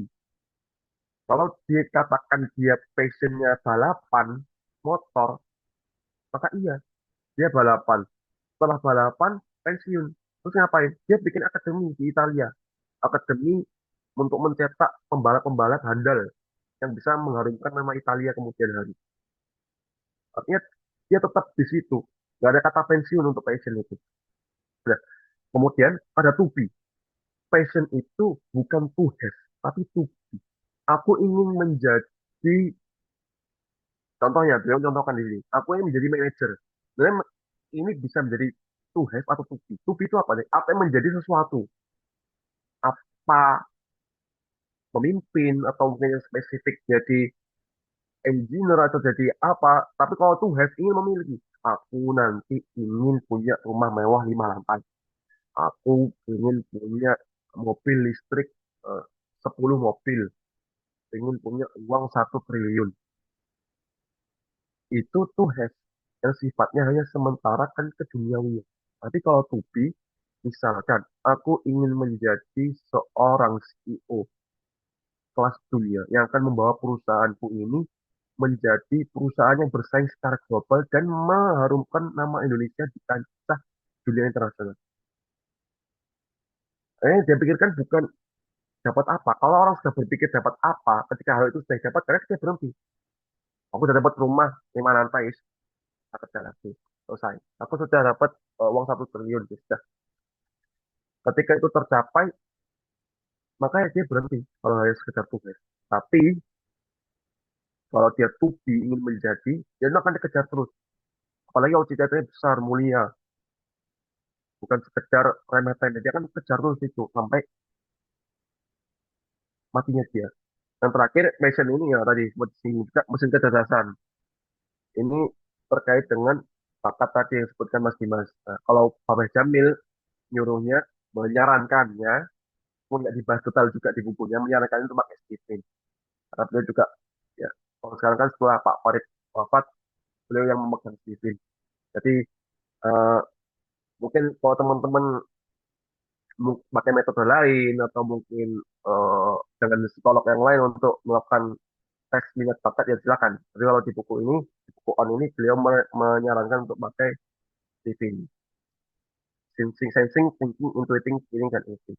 Dan memaksimalkan kelima, memaksimalkan mesin kecerdasan, kita bisa melakukan sesuatu secara efektif tanpa banyak mencoba hal-hal yang mungkin kurang berguna. Next, terakhir dari buku on ini ada collaboration. Ini kata-kata beliau juga, dibanding sendirian, kolaborasi bisa membuat tenaga yang dikeluarkan menjadi berkurang, hasil usaha berlipat, dan berkah melimpah. Nah, sebelum melakukan kolaborasi, kita saring dulu, dahulukan Allah. Artinya apa? Jangan sampai berkolaborasi dalam hal yang maksiat, ataupun kolaborasi kita tercampur dalam hal yang nggak yang berdosa. Kita melakukan itu bersama-sama dalam melakukan kejahatan. Kolaborasi untuk menjerumuskan umat manusia. Itu nggak boleh. Nah, saya pamit ke Anda. Kedua, kita lihat jangan asal ya aja ada orang ngajak, ayo bikin bisnis yuk. Ya wis, ayo. Mau di duit ini. Nah, punya uang ini. Nah, asal begitu, jangan yes man, jangan sekedar ya. Tapi coba dilihat, kayaknya kita baru kenal belum lama. Jangan ya, coba kita telusuri. Bahkan mitra terdekat kita itu bisa jadi keluarga kita. Coba cek. Eh, Mungkin kita bisa kolaborasi dengan saudara kita, mungkin yang terdekat yang sudah memiliki suami atau istri, itu bisa jadi partner kolaborasi seumur hidup. Jadi disampaikan visi kita, disampaikan visi kita kepada pasangan kita, sampaikan visi kita kepada orang-orang terdekat kita, karena mereka bisa berkolaborasi mendukung apa yang kita ingin. Bukan akhirnya kita dulu mencari, ternyata orang terdekat kita setelah kita jabarkan visi kita, mereka support 100%, bahkan tanpa minta timbal balik. Dan yang nomor tiga, tanpa minta timbal balik, karena itu memang sudah keluarga sendiri. Yang nomor tiga, timbal balik. Nah, ini juga perlu dievaluasi nanti akhirnya saringan. Kalau kita sudah mau teman, partner, apakah ini memberikan simbiosis mutualisme, saling menguntungkan, atau cuma jangan-jangan dia jadi parasit buat saya. Dia cuma numpang nama. Kalau zaman dulu orang nugas itu cuma numpang nama, nggak pernah kerja, numpang nama. Lalu cuma numpang nama, habisin dana. Bahkan dalam suatu cerita, eh, kolaborasi, tapi anaknya yang satunya dari pemilik, sama-sama memiliki saham ini, anaknya yang satunya tuh kalau ke perusahaannya itu suka, loyal sama teman-temannya, tapi nggak pernah membayar karena masa ini punya aku sendiri. Akhirnya bangkrut gara-gara dari salah satunya itu. Jadi coba dievaluasi timbal baliknya. Kalau kira-kira saya berpartner dengan ini, apa timbal baliknya? Apakah menguntungkan saya? Apakah hanya menguntungkan dia? Atau kalau kita dengan kedua ini bisa membuat hasil berlipat dan berkembang? Jadi itu tadi yang bisa saya sampaikan. Tiga hal yang perlu kita lakukan. Vision, tentukan vision kita. Empat hal yang kita perlu lakukan. Tentukan vision kita, jalankan dengan action, 3A, kerja keras, kerja keras, kerja ikhlas, lakukan sesuai passion, dan jangan lupa berkolaborasi. Dan dari saya kembalikan kepada Mbak Gatot. Terima kasih. Oke, terima kasih Mas Yusuf atas penyampaiannya tentang buku On karya Pak Jamil Azim. Ini dari teman-teman, apakah ada tanggapan nih dari yang disampaikan Mas Yusuf tadi?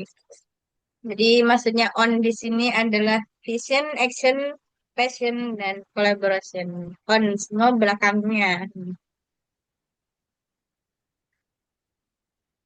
Nah, ini tadi di kolom chat ada nih yang minta spill buku yang dipegang Mas Yusuf. Mana nih? Buku yang mana nih, Kak?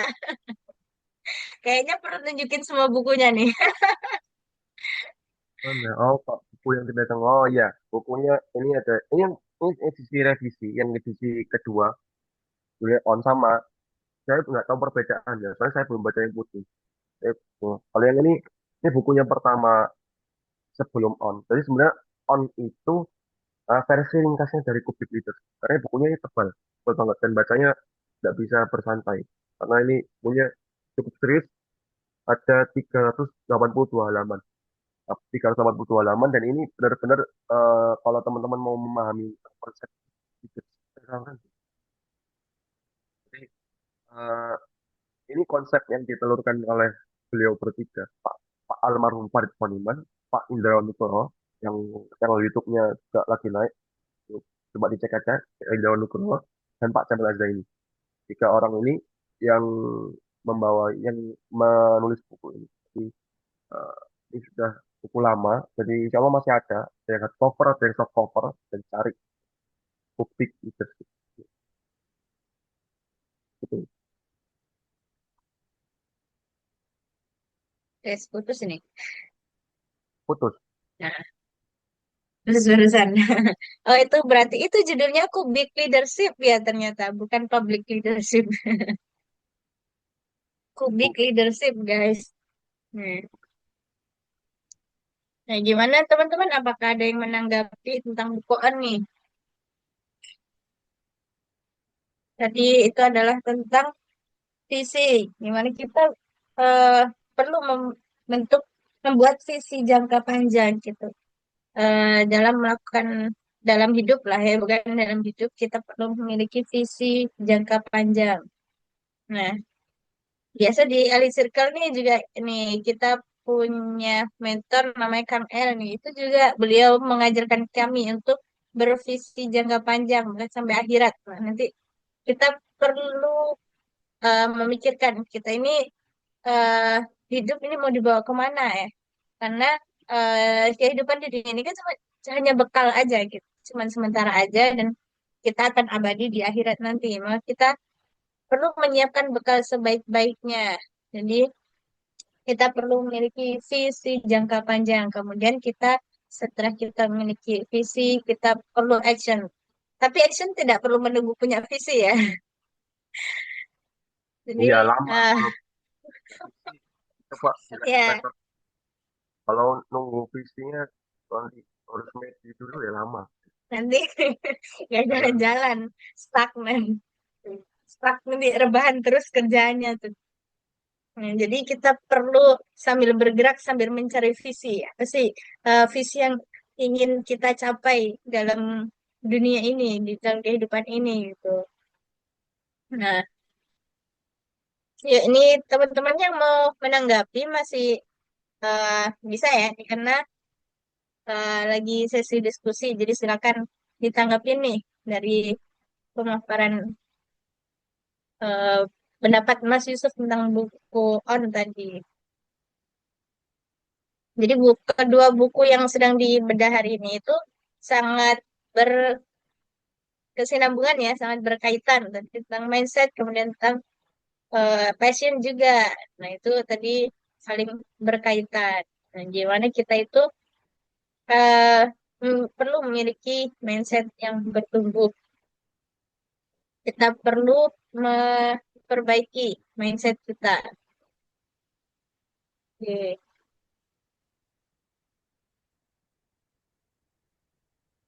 Ini beneran nih, nggak ada yang menanggapi nih. Tadi ada open mic kayaknya. Tadi siapa nih?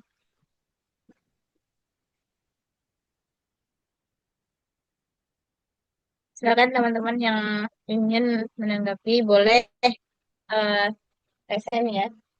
Tadi juga loading menghubungkan kedua buku. Jadi mencari sedang lagi loading nih pikirannya ke kedua buku ini ke keterkaitannya apa aja nih. Nah tadi eh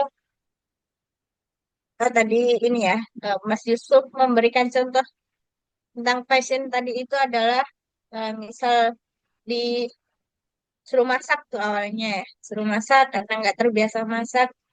Ternyata suka dukanya kayak gini banget ya, banyak banyak tantangannya, terus akhirnya resign gitu. Padahal sebenarnya segala sesuatu itu bisa dipelajarin ya, tergantung kita ingin ingin bertumbuh atau tidak. Nah, gimana nih teman-teman? Udah, Mek. Sudah, sudah nggak ada lagi yang nanggapin nih. Nih kalau ini sambil menunggu yang menanggapi nih, saya izin share screen. eh nah,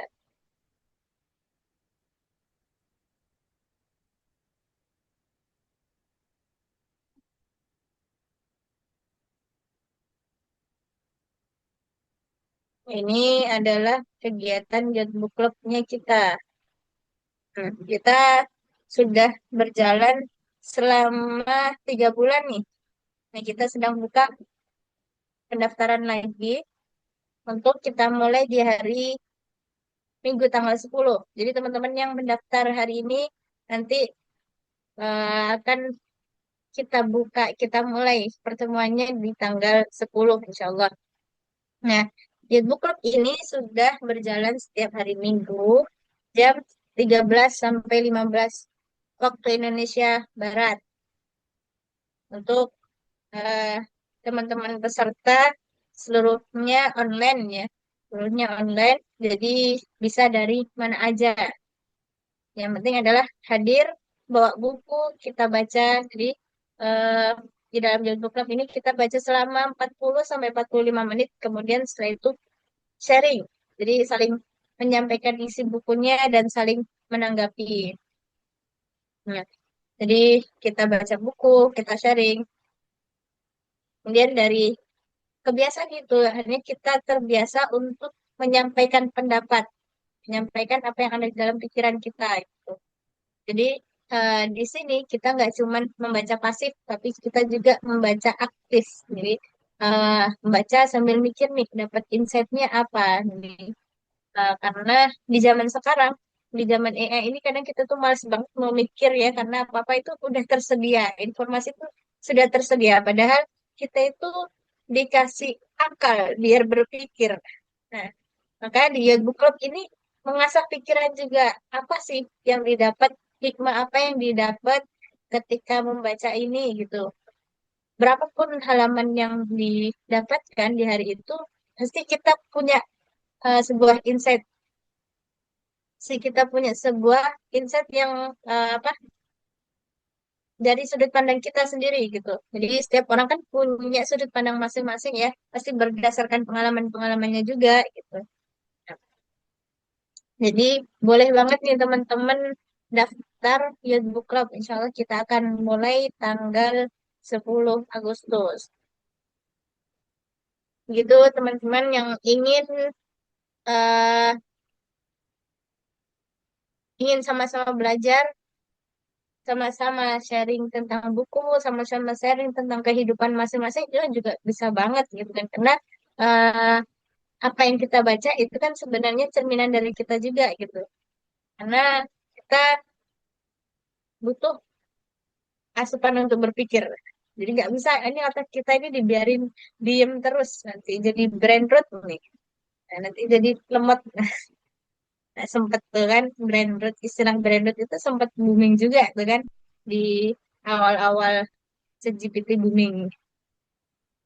Karena kita saat ini banyak bergantung dengan ChatGPT, karena kita perlu juga mengasah pemikiran kita dengan membaca buku. Jadi nggak cuma sekedar kita cari informasi, tapi kita juga berpikir. Nah, karena dari berpikir itulah sebenarnya tujuan kita ada di dunia ini.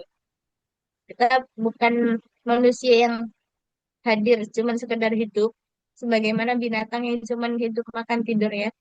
Tapi kita juga dikasih akal biar kita tuh punya, biar kita tuh berpikir gimana kita itu bisa jadi makhluk yang paling mulia di dunia ini.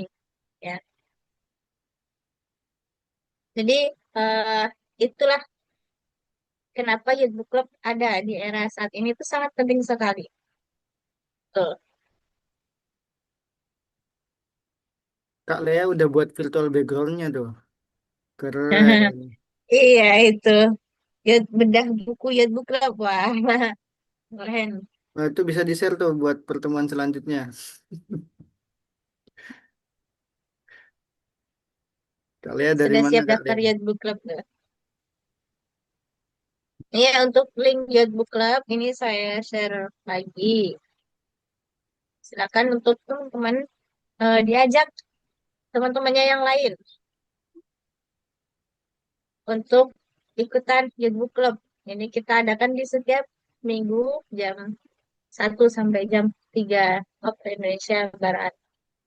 Ya, begitu teman-teman. Apakah ada tanggapan atau pertanyaan dari teman-teman? Sangat dipersilahkan. Itu ada yang tanya Saya itu. menanggapi, Oh, Kak Lea. Ya, boleh. Boleh, Kak. ya terima Boleh. kasih. Sangat menarik ya apa yang disampaikan. Saya senang banget mendengar, menyimak tadi ya. Cuman di sesi Bang Yusuf, di tempat saya kurang jelas suaranya.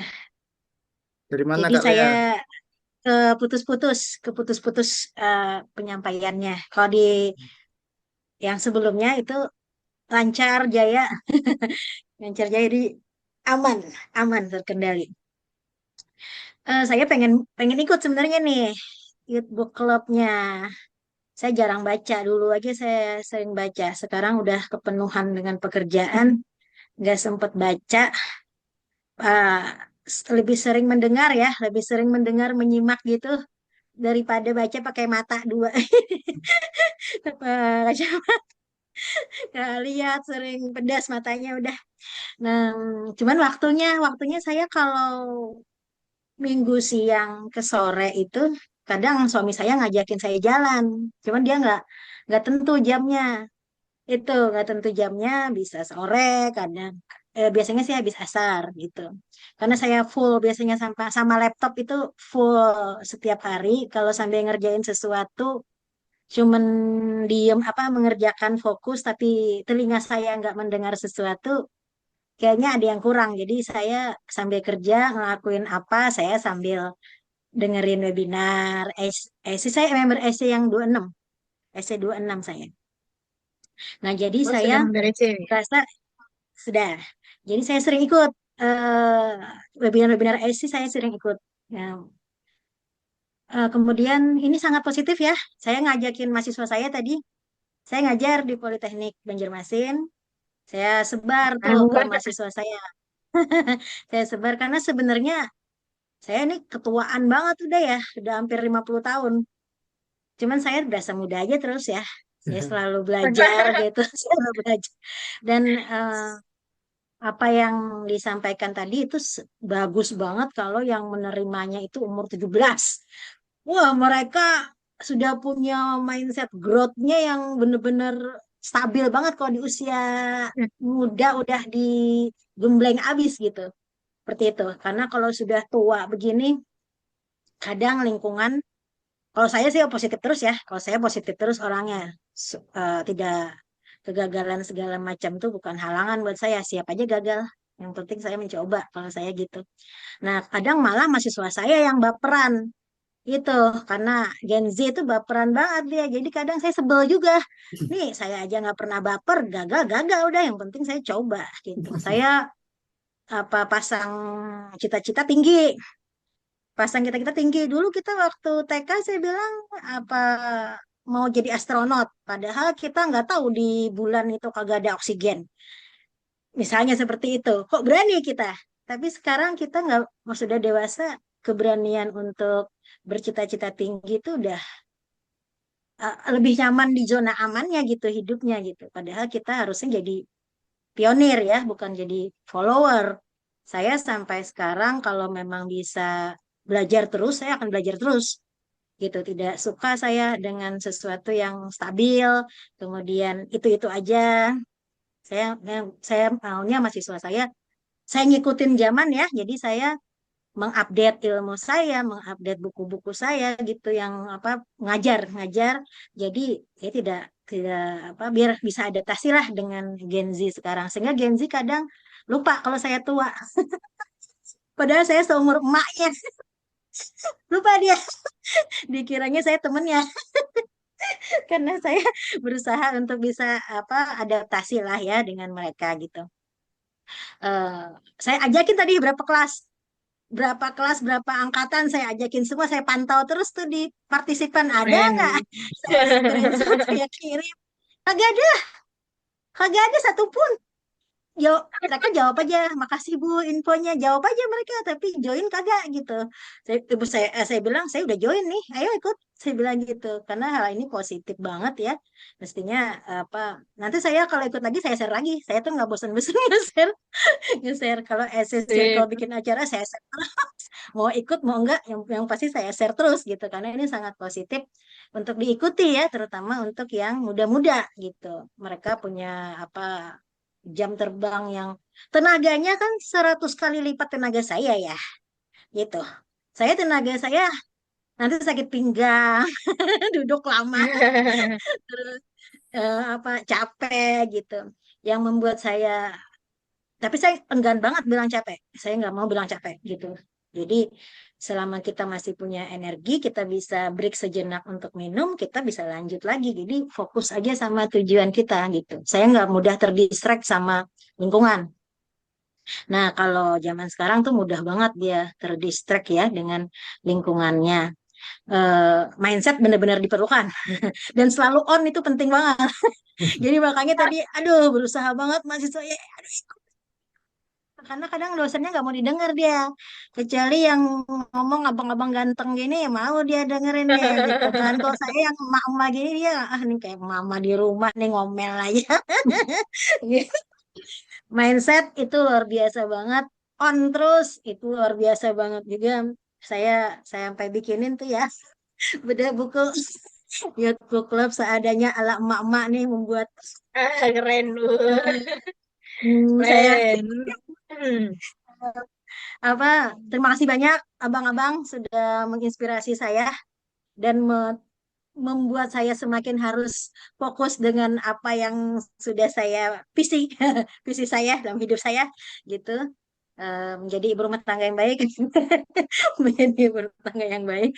Em, apa Melihat mahasiswa maju itu lebih daripada memberikan saya hadiah apapun gitu. Mereka maju, mereka sukses, mereka berhasil tuh luar biasa gitu buat saya. Dan itu semua memang mindset sangat diperlukan. Sayang sekali ya mahasiswa saya nggak nggak join. Sebenarnya saya pengen banget dia join di sini semuanya, semua kelas. Oke, eh, boleh nggak nanti saya ikut ya di Boleh. Youthbook itu, ikut menyimak gitu ya di awal-awal, karena saya nggak punya buku, saya pandangin buku saya ada nggak ya di sini. Saya bolak-balik saya bolak-balik Banjarmasin Jakarta, jadi buku-buku saya banyak di Banjarmasin. Kalau dulu saya sering beli buku motivasi gitu, motivasi, leadership, saya sering beli itu. Jadi saya punya buku-buku itu. eh, tapi di Banjarmasin semua bukunya di perpustakaan saya. Nah, di sini saya punya buku-bukunya buku-buku yang ngajar aja gitu, nggak punya buku yang bacaan gitu. Jadi kalau mau sharing buku, saya harus beli dulu. Saya harus beli buku apa ya, gitu. Nanti kalau boleh saya izin ikut di awal ya, saya mau daftar. Tapi nanti mohon izin kalau nanti karena hari Minggu harusnya saya diam di rumah nggak buka laptop karena Senin sampai Sabtu saya dibuka laptop terus. Kadang suami saya sebel kalau sampai Minggu pun dibuka laptop. Sebel dia. Jadi dia maunya Minggu tidak buka laptop gitu. Tapi saya nggak, kurang suka kalau lihat Zoom itu di HP. Jadi saya lebih suka walaupun Zoom saya buka laptop gitu. Lebih enak dilihatnya, lebih lebar gitu ya. Jadi nanti mohon izin saya ikutan di book clubnya, ikut menyimak, ikut mendengar, belajar ya. Walaupun saya belum bisa sharing-sharing nanti ya. Terima kasih banyak untuk komunitas ini. Sukses terus, semangat terus untuk memberi inspirasi kepada banyak orang. Berkah ilmunya, berkah umurnya. Pokoknya saya support terus generasi muda yang seperti ini ya. Walaupun saya paling tua di sini nggak apa-apa ya. Eh, Kalian hebat, kalian membanggakan, saya kagum. Semoga dilancarkan terus urusannya dan apa yang menjadi visinya tercapai. Amin. Bismillahirrahmanirrahim. Saya dukung kalian untuk selalu bikin kegiatan positif seperti ini dan akan selalu saya share lagi dengan mahasiswa saya. Terima kasih Ya, banyak. terima Terima kasih kasih juga sudah Ibu memberikan feedbacknya. kesempatan. Terima kasih. Terima kasih. Nah, jadi ingat nih buat teman-teman yang mungkin terkendala waktu, kita juga mau fasilitasi grup diskusi setiap hari. Jadi insya Allah nanti setiap hari juga dari panitia, teman panitia itu selalu nge-share sesuatu untuk didiskusikan di grup. Jadi teman-teman yang terkendala waktu mungkin nggak bisa di setiap hari Ahad nih, bisa nanti sharing di grup. Jadi boleh banget. Jadi eh, insya Allah aman untuk semuanya ya. Bisa untuk semuanya fleksibel. Jadi cuma diusahakan kita bisa hadir di waktu ketika Zoom karena itu lebih seru sih insya Allah gitu. Nah, untuk teman-teman yang terkendala waktu bisa lewat diskusi di apa grup kan nanti kan dimasukin ke dalam grup jadi nanti teman-teman bisa diskusi di situ tiba-tiba sharing diskusi tentang buku gitu boleh banget gitu jadi grupnya nggak kita tutup jadi kita buka 24 jam kapanpun mau diskusi sangat dipersilahkan untuk teman-teman yang lain ya itu teman-teman adakah lagi oh iya ini tadi ada pertanyaan nih di kolom chat. Nih, saya bacakan. Bagaimana cara memastikan bahwa keputusan yang diambil selaras dengan visi ataupun misi? Contohnya seperti mengelola konflik antara kepentingan individu dengan kepentingan yang lainnya. Sekian, terima kasih. Bu Mas Yusuf. Cek, masuk suara saya. So, Yusuf. Hmm, pertanyaan yang menarik. Sempat disinggung juga di nama Bapak di buku Bapak Jamil Azani di buku itu. Pertama, sebelum bicara tentang visi, kalau ketika ada suatu hal yang bertentangan, coba lihat dulu dari sudut pandang Islam. Beliau menjelaskan seperti itu. Jelas berbeda derajatnya antara yang wajib dengan yang sunnah. Jelas berbeda derajatnya antara yang diperbolehkan atau istilahnya mubah dengan yang dibenci, makruh. Atau bahkan yang haram. Kalau yang wajib ini sudah pasti kerjakan. Contohnya, beliau contohkan, kalau wajib dengan sunnah itu pasti dulu kan wajib. Contohnya, beliau contohkan kalau kita punya uang, kita punya utang, kita mau sedekah atau bayar utang, itu sudah jelas kita bayar utang dulu. Tapi kalau ketika ada dua hal yang mungkin sama-sama bobotnya, ini bukan hal wajib, bukan hal yang sunnah juga, jadi mubah. Jadi tinggal dilihat prioritasnya, urgensi yang mana yang harus kita dahulukan. Sekali lagi, karena visi setiap orang beda-beda, jangkanya juga beda-beda, timelinenya juga orang juga beda-beda. Maka mana yang bisa kita lakukan terlebih dahulu, mana yang bisa kita lakukan saat itu. Mungkin ini bahkan kita bisa bikin kuadran juga, mendesak, sangat mendesak, tidak mendesak, atau mungkin bisa direncanakan. Jadi silakan coba diukur pribadi masing-masing karena beda-beda. Nah, jadi mungkin itu ya kalau jawaban dari ya, yang saya baca. Tidak menjawab di luar main. Karena ya mungkin begitu ya. Saya pernah yang tanya. Kak, Kak Nabila gitu ya. Kurang lebih seperti itu. Visi atau misi, ya dipertimbangkan dulu visinya apa. Kalau di Inner Circle itu kita breakdown visinya itu jadi eh, kurikulum pribadi. Eh, yang itu akhirnya nanti lihat aja ini masuk kurikulum apa enggak. Kalau masuk ya dia kerjakan, kalau enggak ya tinggalkan. Selama itu bukan hal eh, yang wajib. Kalau wajib sholat, sekarang aku butuh belajar bahasa Inggris. Saya masuk waktu sholat, ya, tetap sholat. Dan karena ini sholat tidak mendukung visi, enggak lah, gitu. Karena kita Muslim dan itu wajib, ya pasti harus dilakukan. Jadi kalau silakan kalau dipertimbangkan kembali dengan visinya masing-masing. Kalau lebih seperti itu, ngapunten kalau tidak memuaskan. Terima kasih Mas Yusuf atas jawabannya. Mungkin kurang lebih seperti itu ya Kak Nabila. Gimanakah? Apakah sudah tercerahkan? Mungkin saya agak menambahin sedikit. Jadi adalah eh, mungkin perlu berani berkata tidak untuk ke orang lain. Semisal itu adalah hal ajakannya itu kayaknya nggak sevisi gitu, maksudnya nggak relevan dengan apa yang kita inginkan dalam kehidupan gitu. Jadi perlu berani untuk mengatakan tidak gitu. Mungkin itu tambahan dari saya. Jadi gimana kah Kak Nabila? Apakah sudah oke, Alhamdulillah, jazakallah khair. Terima kasih Kak Nabila atas pertanyaannya dan terima kasih juga jawabannya. Udah Mas Yusuf. Oke. Terakhir karena ini eh, sudah sudah pada menyampaikan nih, sudah ada pertanyaan, tidak ada pertanyaan lagi yang belum ditanggapin. Terima kasih teman-teman yang sudah hadir malam ini. Terima kasih yang sudah eh, hadir tepat waktu dan sampai berakhir acara masih menyimak diskusi dan saling menyampaikan pandangannya. Udah, malam ini kita telah belajar